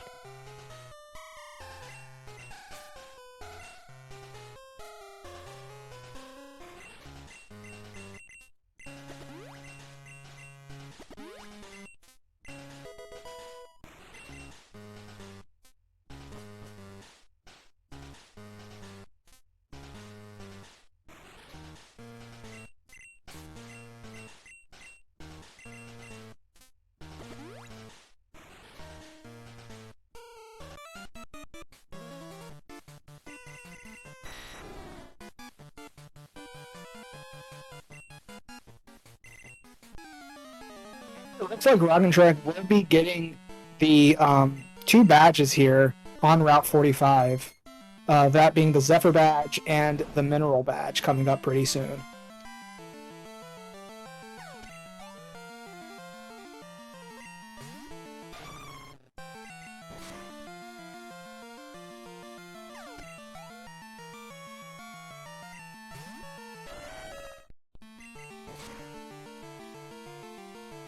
And with that, Raagentreg is actually in a little bit of a lead here, as he does have the Marsh Badge, and wingidge is missing that. He will have to go to Chuck in order to get that badge. Wingidge is now nearly done clearing out the rocket base, and so we'll be checking those checks there.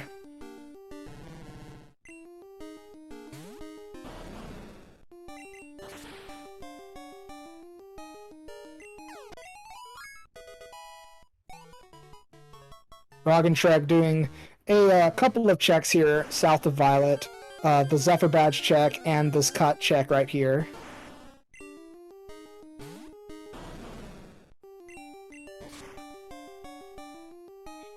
And the Roar guy, or this cut check right here, getting Faulkner's TM. So Faulkner must have just misplaced it down there on the little stroll or something.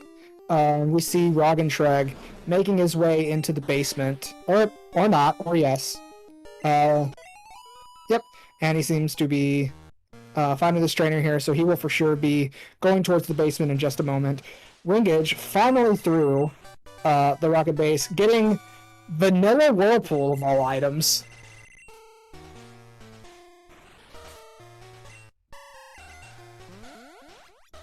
What kind of rando? This will unlock some items for wingidge. Oh, I actually marked that on the wrong person. My bad. Give me 1 sec. Alright, there we go. Yes, what kind of rando? We got Vanilla Whirlpool here. And now we have wingidge fighting Price.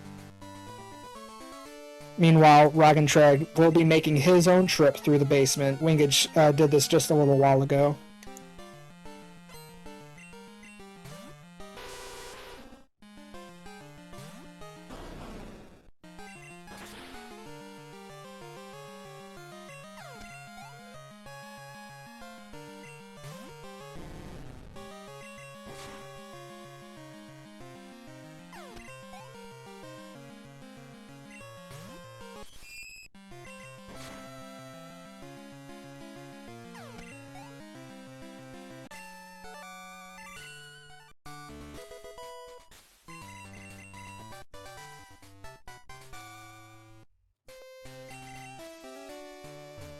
Sorry, I missed what item Bryce gave there first. Was it like an important item?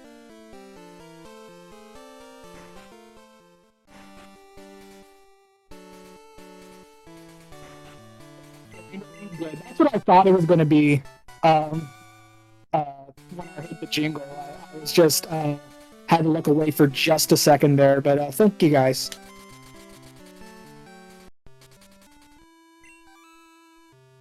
Alright, but with the Randomizer and the Cordell and Radio Tower done, wingidge is able to make his way into the Tin Tower. He's going to be fighting these sages here. Tin Tower has quite a few checks in it, as well as giving access to the Holo Chamber eventually.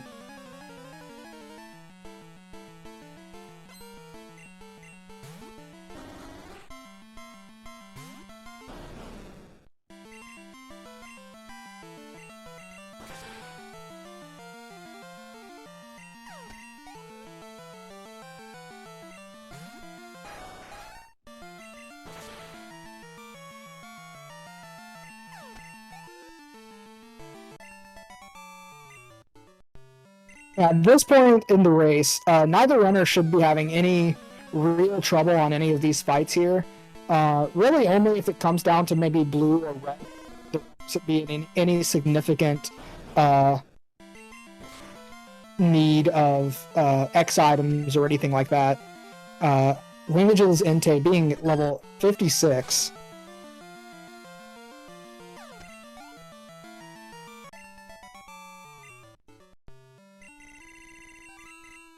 Alright, Wingidge has one more fight against this last sage here. Raagentreg, nearly through the basement.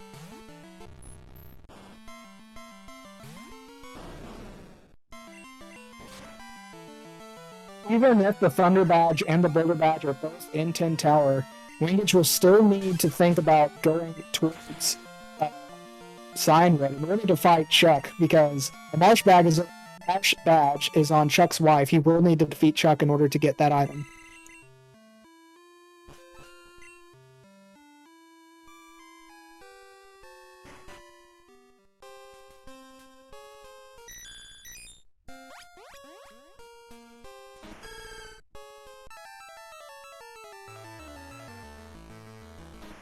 This run, the Suicune is a Meganium. We were not able to hear the rumors earlier, as I don't believe either runner has gone into the basement of Burn Tower.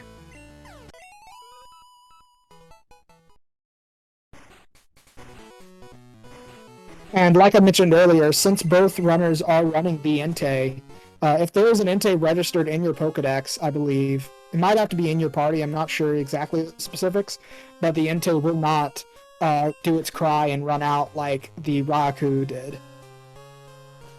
We are once again seeing the shiny Electabuzz. Electabuzz is one of my favorite Pokemon, so just kind of fun to see him there.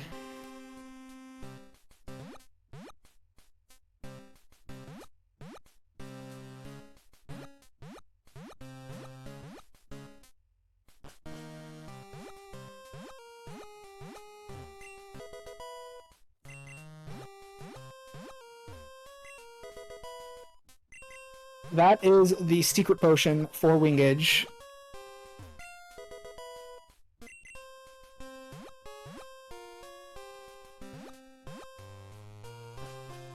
As well as the Good Rod, I believe I saw as well. Not something we keep on the tracker, but we may see a Super Rod by the end of this race. And Wingidge using a very common save reset strat here. If this item is a dud, which it is, it's just an escape rope, he's going to reset away so that he does not have to go all the way back through the tower again.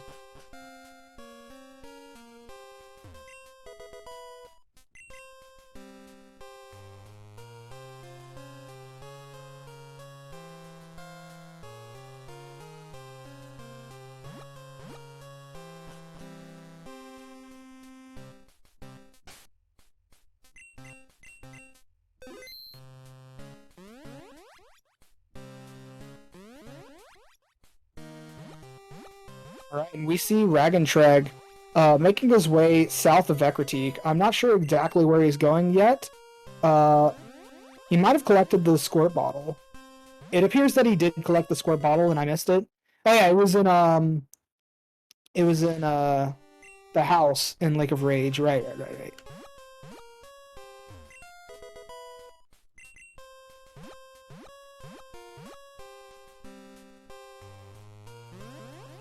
Alright, this does mean that Raagentreg has access to the TM08 in the mart. She may be going there to collect now.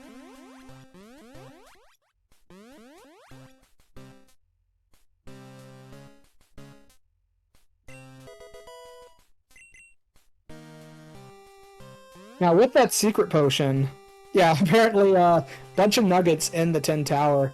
Last run, it was a bunch of rare candies in the Tin Tower.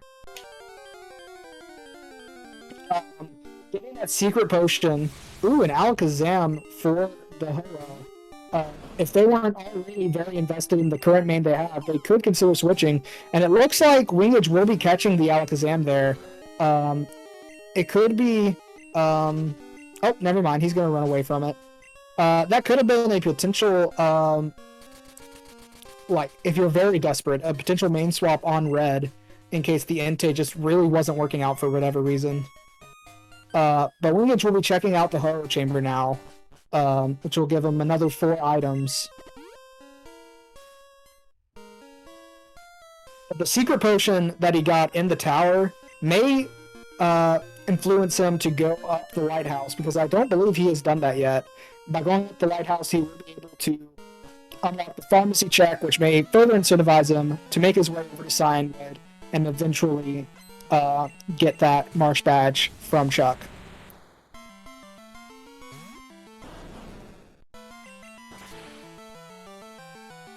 Meanwhile, Raagentreg, going back to the Soft Sand Girls, he did attempt this earlier in the run, and unfortunately his Pokemon were not quite suited enough to be able to get through the second Soft Sand Girl.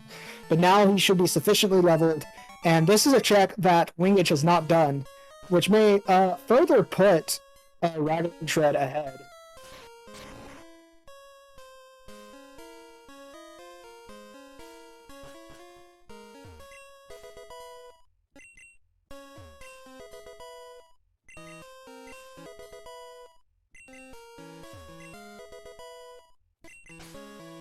It appears that the chamber was somewhat of a scam. You did get a rare candy and a full restore.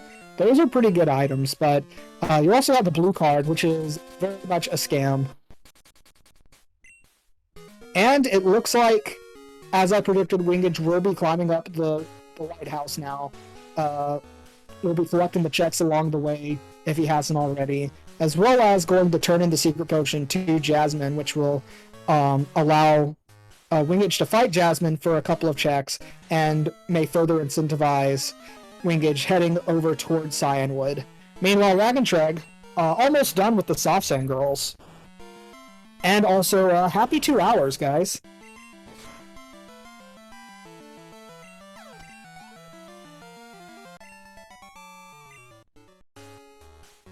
What's very interesting is that we've been kind of in the same state that we've been in for the past 45 minutes.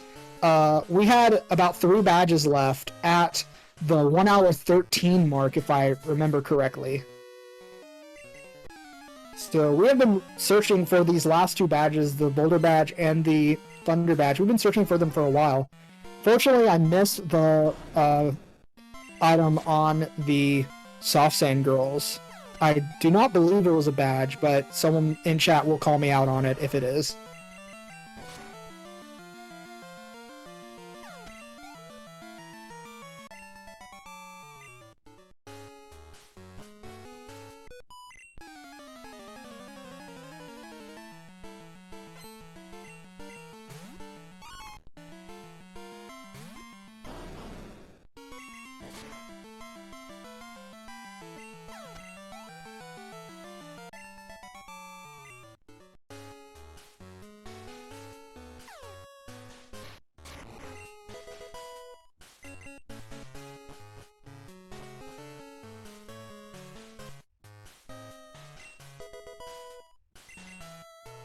And there is the Super Rod for wingidge, finding all 3 rods in the ROM.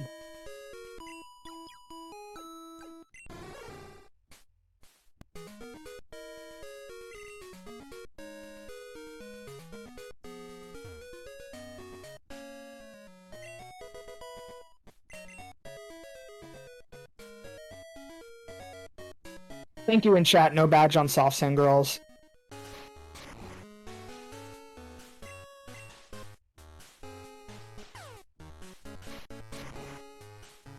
Alright, and we see wingidge taking this alternate strat where they fight this trainer instead of the one on the floor above there. This trainer only has 2 Pokemon, and so it's a little bit faster of a fight, but the movement is just a tad bit longer.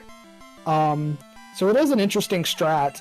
I currently do not know which one is faster, and I believe it's probably situational.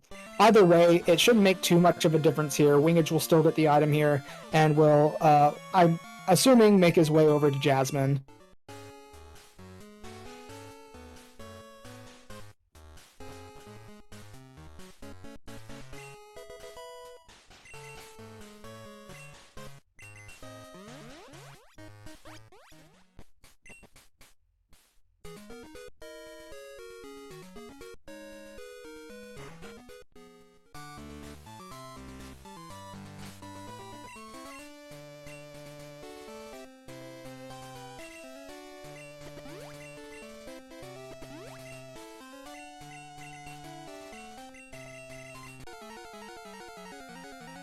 Alright, Raagentreg seems to be going over towards Lavender Town. I thought that Raagentreg has already been to Lavender Town, but I could be wrong. But wingidge is taking on Jasmine.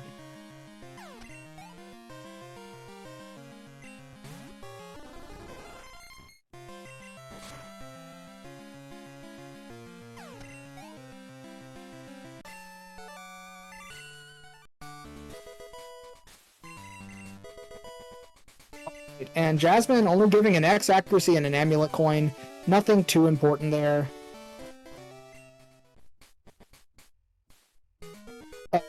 Question in chat, what if wingidge tries to big brain it and go for world first? I mean, that could give him a pretty big advantage, considering he's only missing the Marsh Badge compared to Raagentreg. And Raagentreg does not currently have Whirlpool. It could be pretty big for him to do that.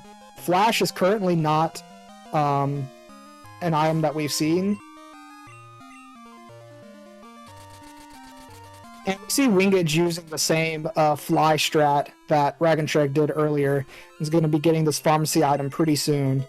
Now here's the question, does wingidge go for Chuck? And it appears he does, so wingidge will be collecting the badge from Chuck's wife, and just a few minutes here, we'll be caught up with Raagentreg. Meanwhile, Raagentreg will be heading down to the Rocket Hideout, which does have quite a few checks in it.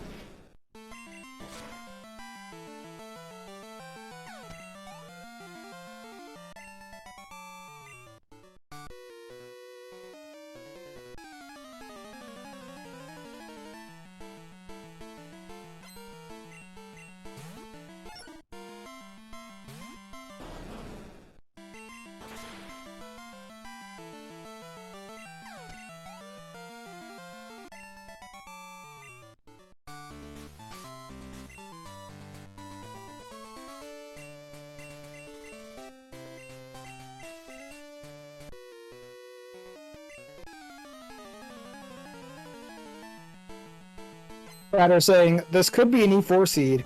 It very well could be, but I mean, at this point, the jury's out. There's still quite a few places that neither runner has checked yet, either because it is out of logic or just neither of them have gotten around to it yet. But at this point, Tim Tower has been explored, the basement has been explored, Mystery Egg has been used. Really, the only item they have left that locks anything is the Polka Doll. And, of course, the Flash HM. So, there's a good chance that both badges are in Whirl Island, and Flash is possibly on one of the Kanto gym leaders, for instance.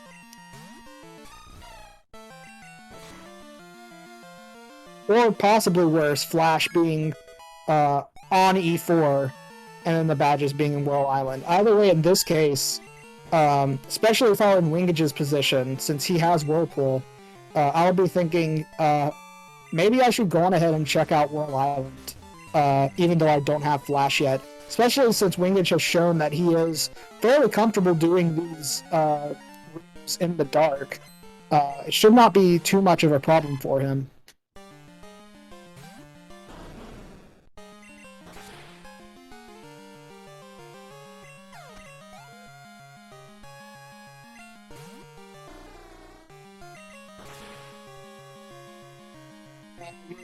Raagentreg should have machine part. Thank you for pointing that out.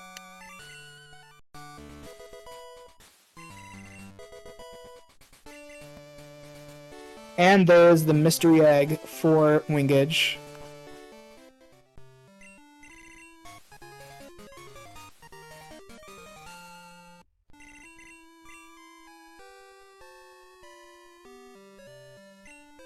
Alright, and it looks like Wingidge will be making his way to Whirl Islands here.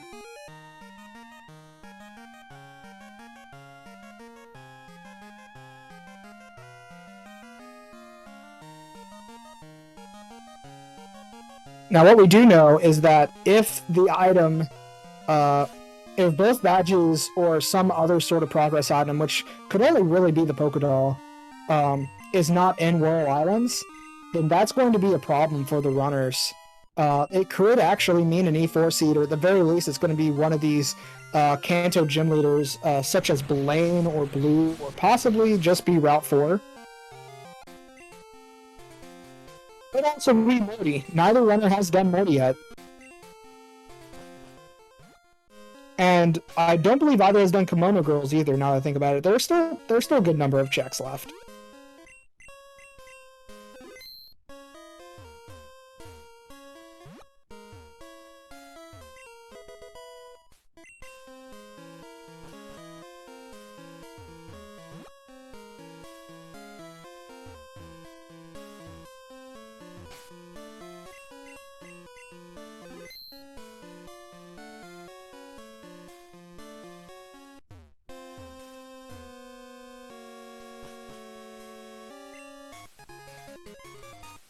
The Thunder Badge for there's the Thunder Badge for Wing.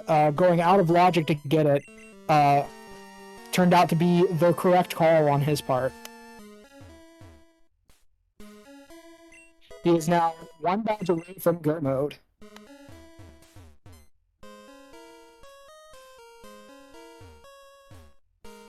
And if that badge is here, this will be a very, very quick seed. Right now we're at 2 hours and 10 minutes.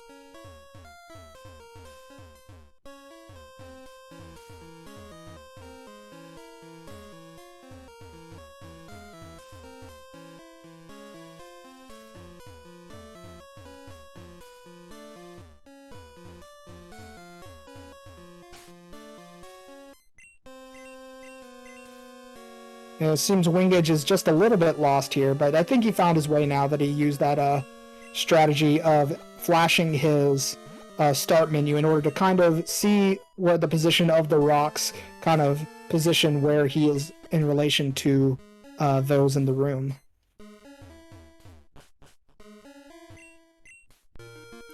And he has just a couple of items left to collect here. There's the item finder in. Hopefully Wingidge will be able to find this last item here.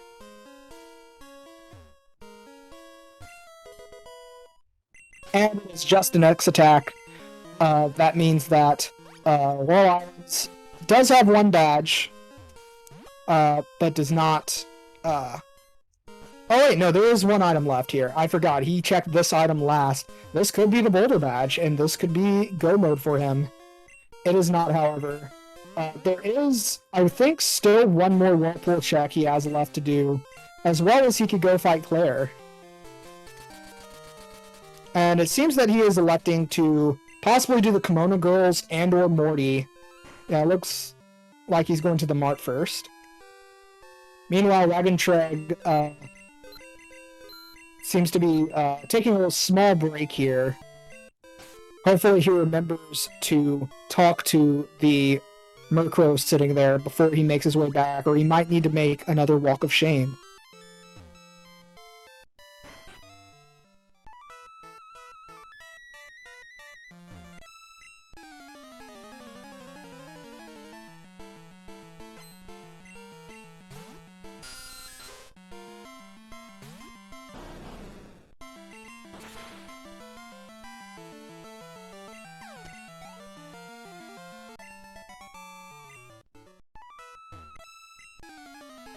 Good, good. It seems that Raagentreg is back from his break. He remembered to talk to the Murkrow, and he is now on his way to finish out the Rocket Hideout.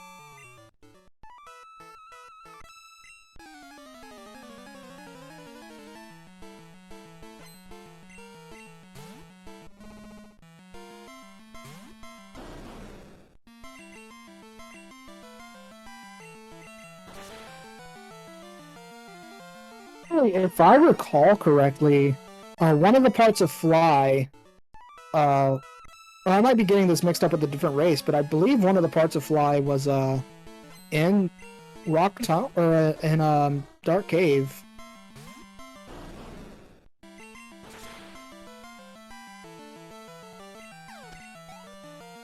And if that's the case, then there's a likely chance that Flash would actually be right here rather than on the E4.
And Raagentreg is through the electrodes and is going to be getting the vanilla Whirlpool here, which will be required to finish the race as there is the Thunder Badge in Whirl Island.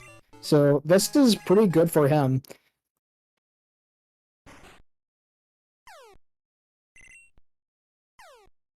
Alright, and let's give these roamers another listen.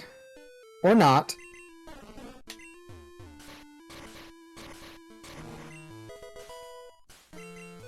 Wingidge finding the extra bicycle just in case he loses the one he already has.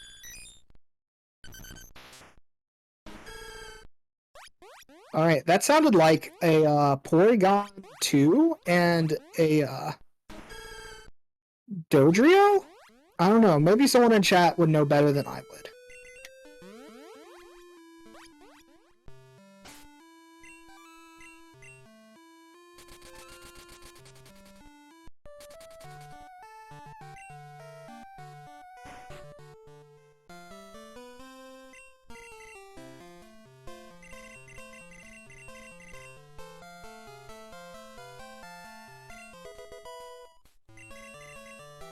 Thank you for pointing that out in chat.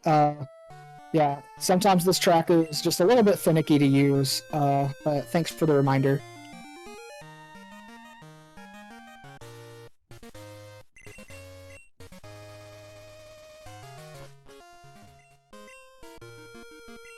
Alright, and Wingidge making his way up towards this little Whirlpool item right here.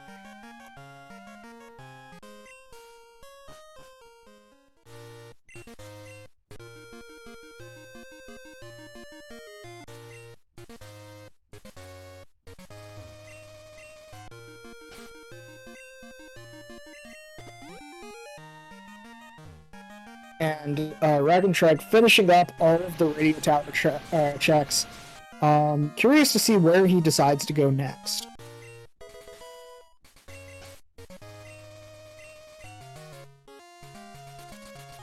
And it looks like Wingidge is making the move to go to Claire.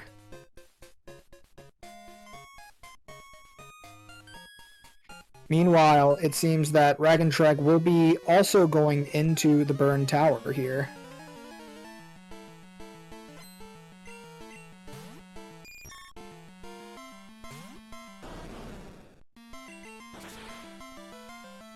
Another Butterfree. Hey.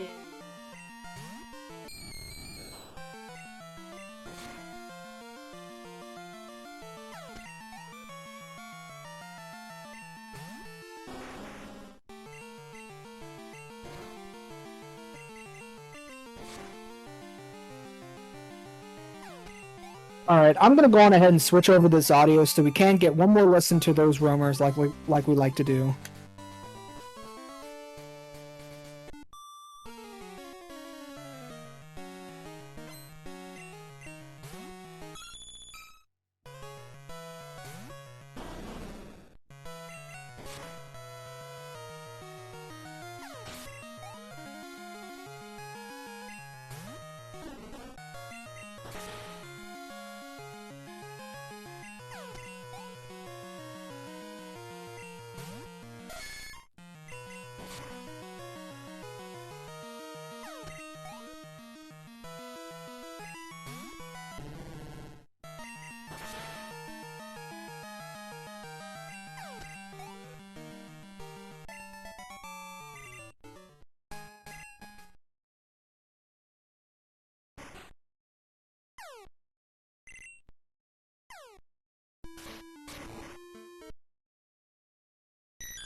Yeah, I do believe that is Porygon 2 and Dodrio, and then we already saw the Meganium on the Suicune earlier when Wing went up 10 Tower.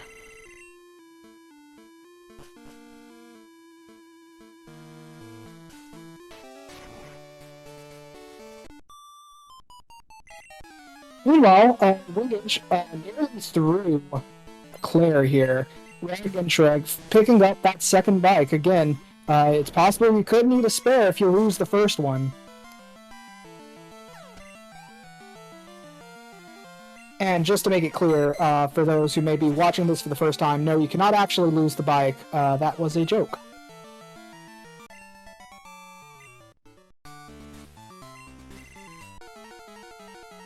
Yeah, the second bike is very useless. Yeah, so we start out with a setting on this version of the item randomizer for the tournament where you start off with the bike, and that helps get things moving a little bit quicker, as well as, you know, eliminate potential swings where one person doesn't find the bike and loses a lot of time due to that, you know, simple mistake, or they choose to, you know, pick a spot where the bike is a little bit later than someone else. It just helps equalize things, makes it a little bit more about skill than it is about RNG. That being said, this being a randomizer, RNG is a big factor still. And Wingage is through Claire. We'll need to go through the Dragon's Den in order to collect those items. There's a question about what the average seed finish time is. It can vary quite a bit. I've seen seeds be finished in just under 2 hours. I've seen seeds be finished in 3 hours and 30 minutes. So there's a very wide range. I would say the average seed is maybe between 2 hours 30 and 2 hours 50, maybe up to 3 hours.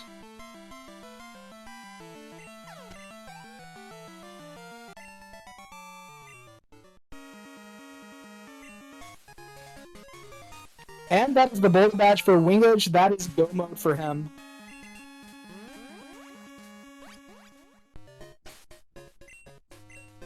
Well, it seems that he does have the Rainbow Wing and Clear Bell. I don't know where how I've been missing all these items, unfortunately for me.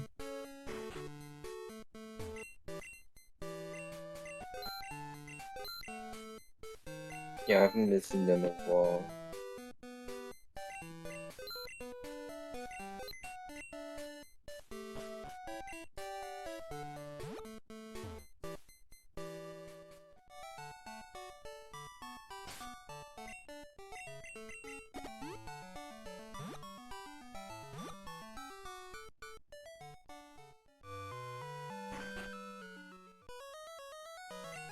Yeah, it's crazy to me that wingidge was only missing 3 badges. Again, over an hour ago. He's been on the search for these last 3 badges for over an hour. Um, just to show that also to help answer the question, that shows just how fast these seeds could be. If he would have picked the right checks earlier, I mean, he could have finished probably around the 135 or 140 mark. That just goes to show just how fast these seeds can be if you just get really lucky.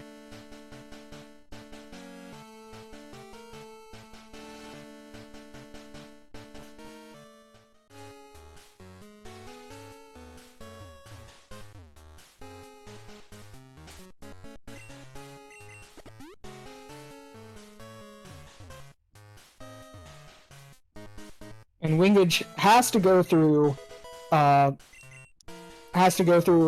Mount Silver without Flash, as he never picked it up.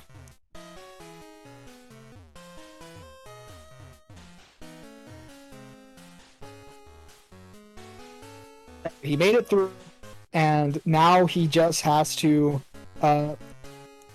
beat Red. Now, it may look like wingidge is for sure going to take this. However, I mean, you never know, really. These runs can take a turn for the worst at Red if the lead just has something completely unbelievable. And, I mean, it's not over till it's over. We can just say that for sure. It is not over till it is over.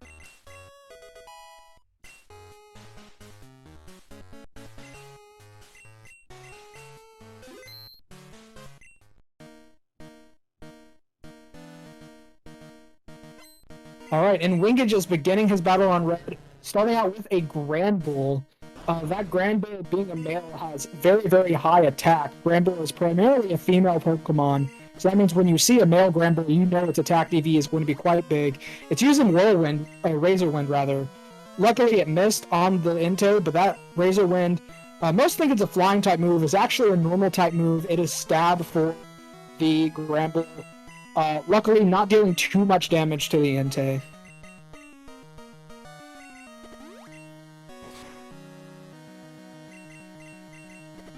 That being said, if it hits a crit, it may deal quite a bit of damage to the Entei. Yep, that is exactly exactly what I was saying. Razor Wind is usually very bad. It is usually very bad, yes. But as you can see, a crit with Razor Wind will take out the Entei, so wingidge has to be careful. If Wild Hunt in chat is asking how well Razor Wind is a bad move, it does take 2 turns to use the move, which means that it is.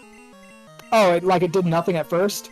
Yeah, that's just the nature of crits. Critical damage will deal twice as much, and I believe I could be mistaken, but I think he used X defends on the Entei, and if he did, then the critical attack will ignore the stat boost. Yeah. Yeah, so it'll just like hit through and it'll still do a lot of damage, so you really do not want to be crit whilst setting up. Could ruin your day.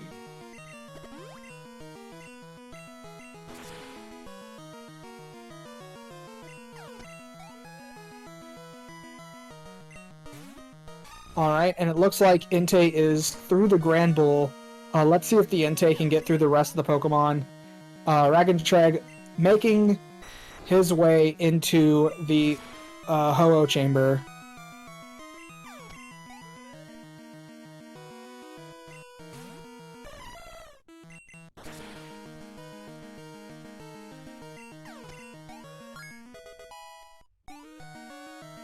Yeah, this looks like it's going to be somewhat of a clean sweep for the Entei here.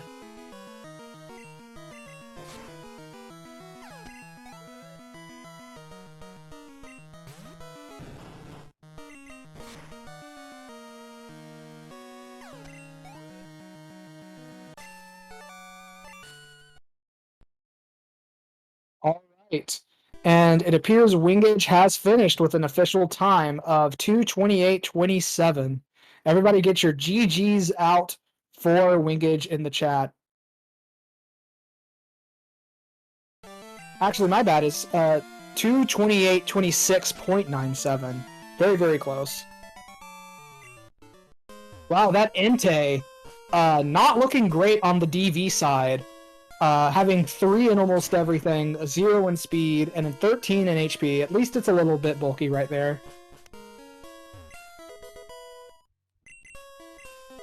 And Reagan has wings already in chat.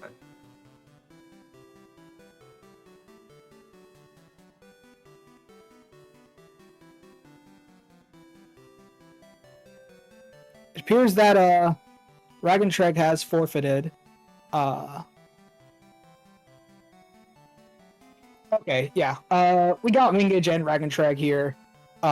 We got their invites, so they should be joining us momentarily.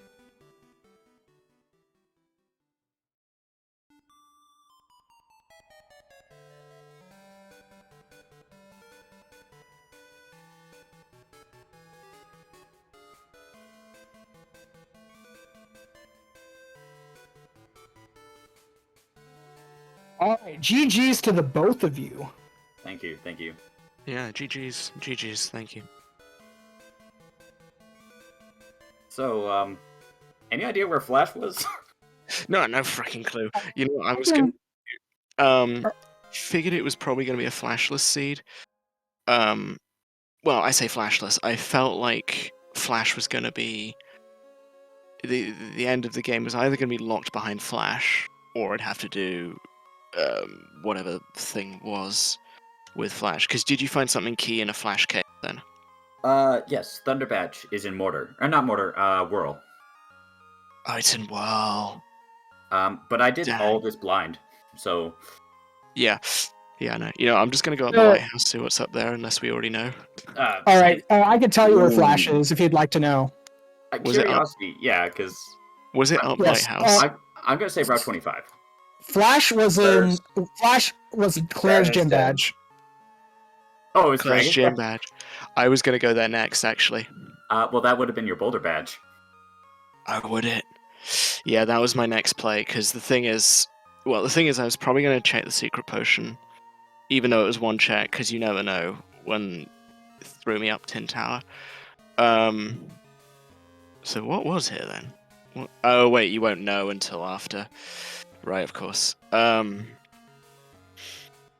So what was behind... Was anything behind Jasmine then, or not? No. Jasmine? No. No, okay, right, well. Dang. She may have gave All right. her rare candy. I forget. Yeah. Yeah. So I know I screwed up early by trying to go for the soft sand girls too much, and there was something else. But as soon as I found the Pokegear... No, as soon as I found the pass, I went straight to Thingy, and as soon as I got... just seeing Entei after the level 21 Gengar, I was just like, what on earth? You know what feels bad? What? Leaving Violet without strength because the Elder's Flareon was a bully. Yeah, you know what? I went right back up. I was thinking, yeah, I'm gonna go up there after some experience, because... Okay, I went as soon as I got Surf, that's right, because I went to the K. I was going to go back up there later, but as soon as I saw Surf, I was like, right, I can beat that Flareon now. I'm going up there, and that'll be out of my mind. And then I had Strength. That was lucky. I had a lot of lucky checks along the way. Yeah, well, you know, Raagentreg, I feel like you need to give yourself a little bit of credit here. You actually had a badge lead over Wingage for quite a while. I had a feeling that was it. I had a feeling, and I had a feeling as well that I got stupid lucky, but I lost because I didn't have Flash and didn't do a flashless something. I had a feeling that was going to be it. You checked out Chuck a lot earlier than Wingage did. Got that Marsh badge pretty early on. Mm-hmm. And also, just in general, I believe, at least on Wingage's side, Wingage was 3 badges away around the 1 hour 13 minute mark, if I recall, I think even earlier than that, I was going mental of, am I gonna PB by 30 minutes or so, or 45 minutes? Yeah. Yeah, like this seed was insanely fast. It was amazingly fast, yeah. It was crazy. Yeah, no, it was an absolutely insane seed. And I couldn't believe, you probably saw that, I couldn't believe my eyes when I couldn't believe my ears when I heard Entei's sound Entei's cry in my ear as there was a Snorlax. I was like, okay, Did you I run guess. Entei too? Sorry? Did you also run Entei? Yeah, of course I did. Of course. Yeah. I was running I learned from my match the other day, I was thinking, as soon as I got the pass, I was like, right, that's it, I'm going to Kanto. I'm going to figure out stuff there. I'm going to get a better main than Gengar. I mean, Gengar was okay.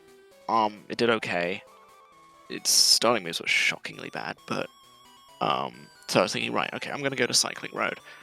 And then it dawned on me, I was like, wait a minute, I have Pokegear expansion card and radio card. Let's go see what the Snorlax is, because that's going to probably carry me no matter what it is.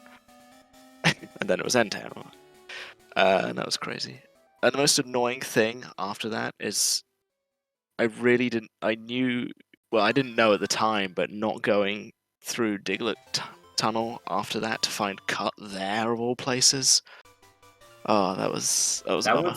That was wild when I found That was Cut. rude. That was so rude. And then Vanilla Whirlpool. That was the stupidest thing. I mean, People I did got give that us a super bit of a late. laugh. Yeah, And then there was the various glitches in Tin Tower, like area 1, Rival just decided he would be invisible. 2, Entei decided he wasn't going to move. I had never experienced that before, so that was funny to see. Yeah, if you catch Entei, or Raikou, if you catch them both, they just both won't move. That's what it is. If you catch them. Huh, okay, that's cool. Yeah, and as far as the rival goes, the reason why he didn't appear there is because you went to Olivine first using the SS ticket. Right. Yeah. I thought it was because we did Yeah. basement first. Or Yeah, it could have we been did that. both. It could have been that. I'm not entirely sure. Either Yeah, way, it's due to a sequence break there where you encounter the rival a little bit later on, and it makes it where the rival despawns there, but the battle still happens. Yeah. Because there's also the one in Victory Road, which I did before as well, so it could be that too. But anyway, questions for another day. I think both. I was just going to say, both of you did very, very well in the seed. Yeah. I still remember that. I think the worst moment for me was as soon as I got the card. I think it was the card key. Was it on the mortar? The outside Mount Mortar. Went and did the card key stuff. Came back and found the basement key immediately after. Oh god, that felt bad. That felt so bad. Unfortunate. I did see that. Yeah. That was unfortunate. I was kicking myself. I knew I should have gone in. I knew when you have a bad feeling. But anyway. Yeah. I mean, honestly, that was a much more fun seed than the previous one. That I had, that the Tawny had. And at least I felt like execution-wise, it was a hell of a lot better for me. A hell of a lot better than the other day. That's awesome. Yeah, it's always nice to see, even throughout the tournament, just feeling that improvement.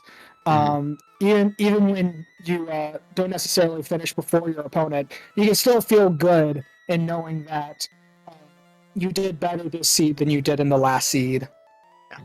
There was so much stress on me when by the hour 12 mark, I've got 3 badges left, and it's like, it was free. It felt like a free ROM for the most part. And you have to imagine it's like your opponent beat Elder, and so did the strength stuff optimally. And then it's like, okay, here's a free Entei. He just needs 3 checks, and if he's done the same things, 3 checks, and he would be done. Yeah. Well, where was Boulder Badge then? Boulder Badge was Claire, right? First item of Dragon's Den. And then Thunder Badge was in World Islands. World Islands, you said. So I was actually much closer than I gave myself credit for. Damn. Yeah, absolutely. You just needed to head over to World Islands. Unfortunately, Well, if you would have done Claire first, you actually would have gotten the Boulder Badge and the Flash HM. Just would have needed to go over to World Islands, and you would have been in go mode. I Yeah. mean, I know the caves. I made a few missed inputs in my dark progression, but I mean, I think like I have strats for the dark caves. There was a few moments I got lost, and then I figured myself out. Yeah, we did notice that going through the dark caves. You seemed, for the most part, very skillful there. And in the few times that you did get a little bit lost, you were able to use the pause strat to make the screen flash a little bit. You could kind of tell where the rocks are and figure out your position. Yeah, just enough that. Yeah. Yeah, because the thing was when I was willing to go totally blind into Whirl Islands. If I found one more badge. If I found one more badge, I was going to say, right, it's got to be in one of these dark caves, because I haven't found Flash yet, and Flash is in quotes required for finishing the game, right? In quotes. In quotes, like, yeah. Yeah. So I figured, like, wherever Flash was headed, I'd probably go to Whirl Islands. Well, I'd probably actually, I might have gone totally blind into Whirl Islands. And just to be clear, I've never done that before. And you would have seen me flail around like an absolute clown. Quick question for you, Rag. What was your starter? Did you start with the Golduck too? No, I looked at all three and I thought, I'm going to change my starter instantly, so I just picked the Octillery because I didn't feel like Golduck versus Octillery was worth me going over to the Golduck. Actually, that is something I wanted to mention. So, very interestingly, wingidge, your Golduck had Rock Smash on it. The Octillery had Dig on it. Well, yes, you but, joking? I'm not joking. But oh my god. Well, Dig was interesting useful. that I was gonna say both starters having a field move. Rock Smash gives wingidge an advantage for being able to pick off a level 15 and potentially get some checks done early. Whereas with the Octillery having Dig, you can save some money on those escape ropes, and potentially you could use those towards items like healing items or something else you need, X items. Yeah. So I was able to do. I did that dark cave in the first 10 minutes, and yeah. Wow. It was level 15 Marith, and I'm like, no, Alakazam with Thunderbolt's better. Yeah. So actually, oh, what were you gonna say? I'm sorry. Pokemon fan, did okay. you say something? Not really. Okay. What were you saying, Dimnix? I was just gonna say it's pretty funny. You guys found, wingidge found the Alakazam, and Raagentreg found the Gengar like almost at the exact same time. Oh, seriously? Yeah, Nice. so it was very interesting. I'm like, both of these are very runnable Pokemon, but two very similar roles being special sweepers, but two different Pokemon. It was very interesting to see, but the Alakazam ended up having the better moveset there. Oh, by miles. I mean, the Gengar had Substitute, Rain Dance, Swift, and Drill Peck, which I wasn't thrilled about, I'll be totally honest, but it... Alakazam had Thunderbolt, Feint Attack, and Learn Surf right away. Oh yeah, of course it did, yeah. And then I had Soft Boil for heals, but yeah, that Flareon had Crunch, which... Yeah, that stuffed me too. In the end, I'm not sure. Yeah, I think I used a substitute on the thing before when I went back in with Surf. I was like, just in case I don't one-shot this thing, I'm actually going to use substitute. I really didn't want to see those Pokegears because I was really happy with main switching to Kenya there. What was Kenya? Yes, oh, it was Houndoom. Yeah, Houndoom with Fire Punch. It was a Hound. I never saw its moveset. I must have been level 15 or something. I didn't even blink. Because I felt Gengar was good enough at the time. Yeah. Yeah, no, it was Fire Punch, Surf, caught it Slash, and honestly, that was really enough. That I was gaining enough levels that what did it end at? I think I got to 23, so I got to repel going back the Surf checks and everything. Yeah. And then it's like, oh, here's strength, here's fly, here's pass. Also, here's a Snorlax. Yeah, the snort is. I can't remember whether because the Pokegear was on one of the early surf check before the soft sand girls. The Poke Girls, yeah, it was it was actually right above the Soft Sand Girls, yeah. Yeah. And then where were the other? I remember getting the expansion card kind of randomly, and the radio card also kind of randomly. One of them was in Kanto.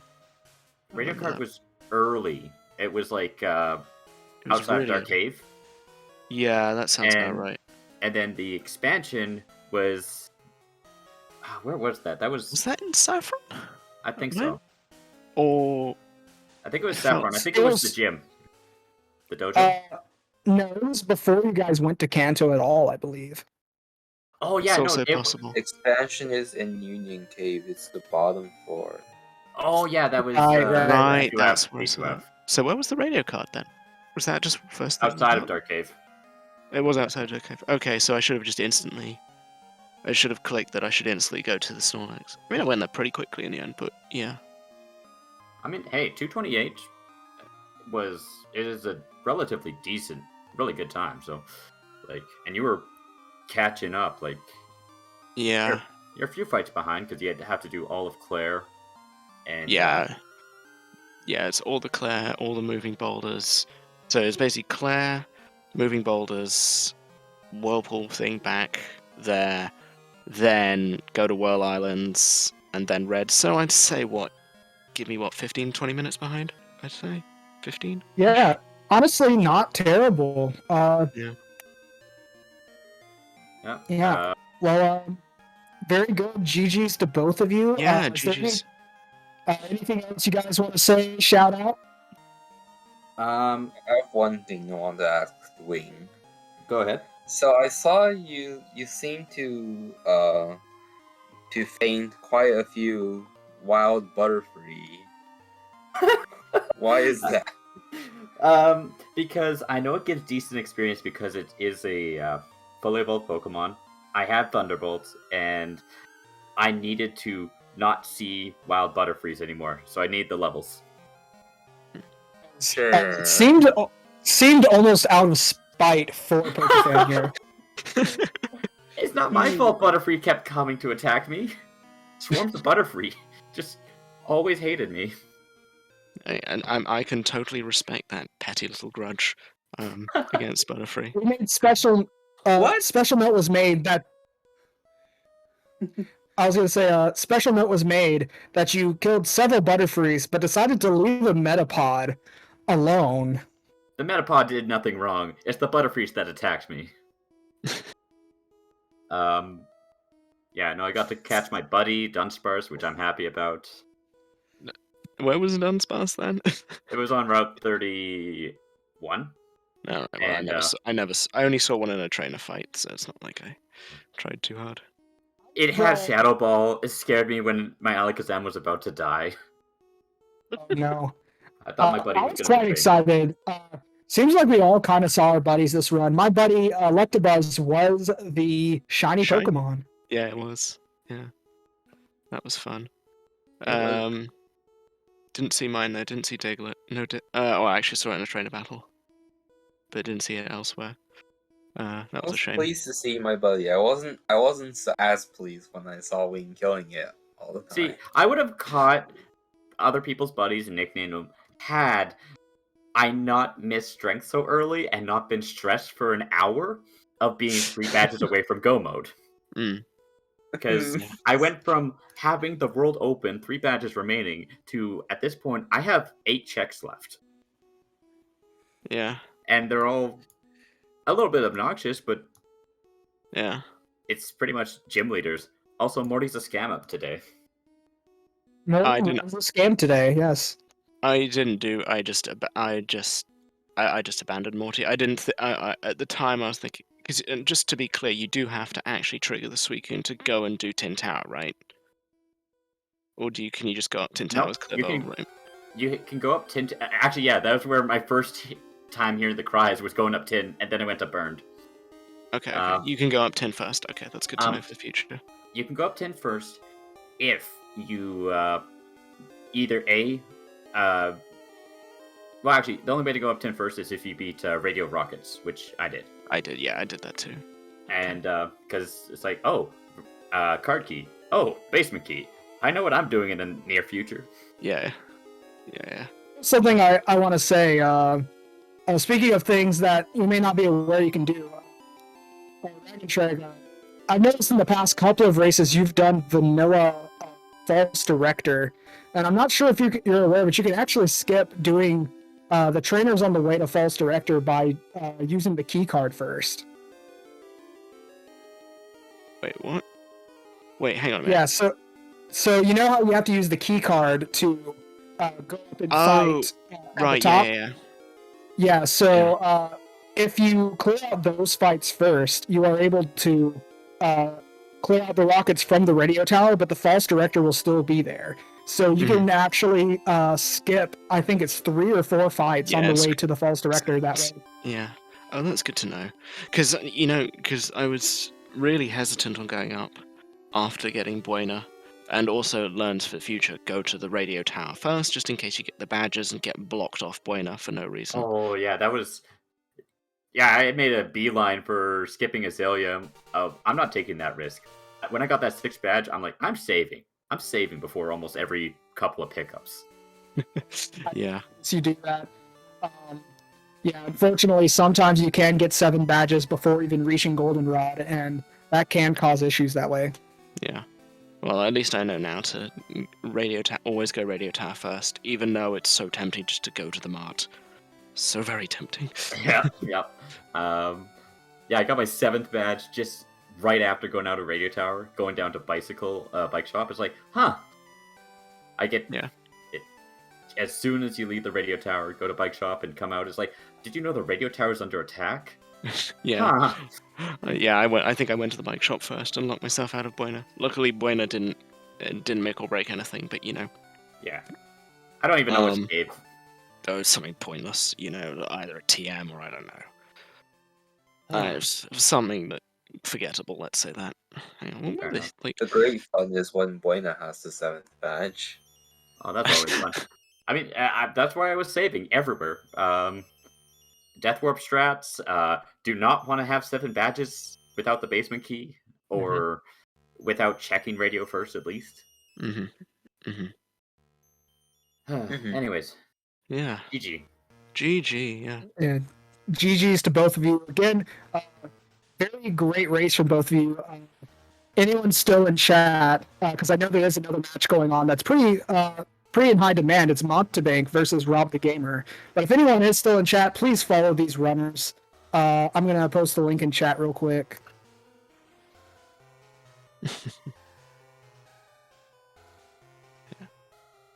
Yeah, so follow these runners. You can also give us commentators a follow on Dimnix and Pokemon Fan 1937. And yeah, so going over the schedule, like I said, right now there's a race between Montebank and Rob the Gamer 115. It started a little bit less than an hour ago, so there's still plenty of time to catch that. Looks like it will be a lot of fun. Tomorrow's races, we have 5 of them. We have Tomcat versus Machu Midori, Ergotate versus Pika Pals, Wingidge versus Socket. So you will be seeing the final match of this group here. Wingidge will be involved in that race. We have Dirt Swab versus Strife Sada, and Rathpool versus Easton 8. All right, and with that, I think we're good. Again, any last words from anyone else? I guess, yeah, make sure you watch tomorrow. My group's going to finish, Ergotate's group's going to finish, and we'll see the beginnings of the brackets being made. Morty's a scam. Morty's a scam. Morty's a scam. And also, Kimono Girls is a scam. What was Kimono Girls? Nothing. Absolutely nothing. Oh, fair That's enough. like a scam. Kimono Girls is a scam. This is a scam unless I'm the runner. Then it is not a scam. Yeah. All right. We'll sign off here. Thank everyone for watching, and we will see you later. Bye-bye. Bye-bye. GG.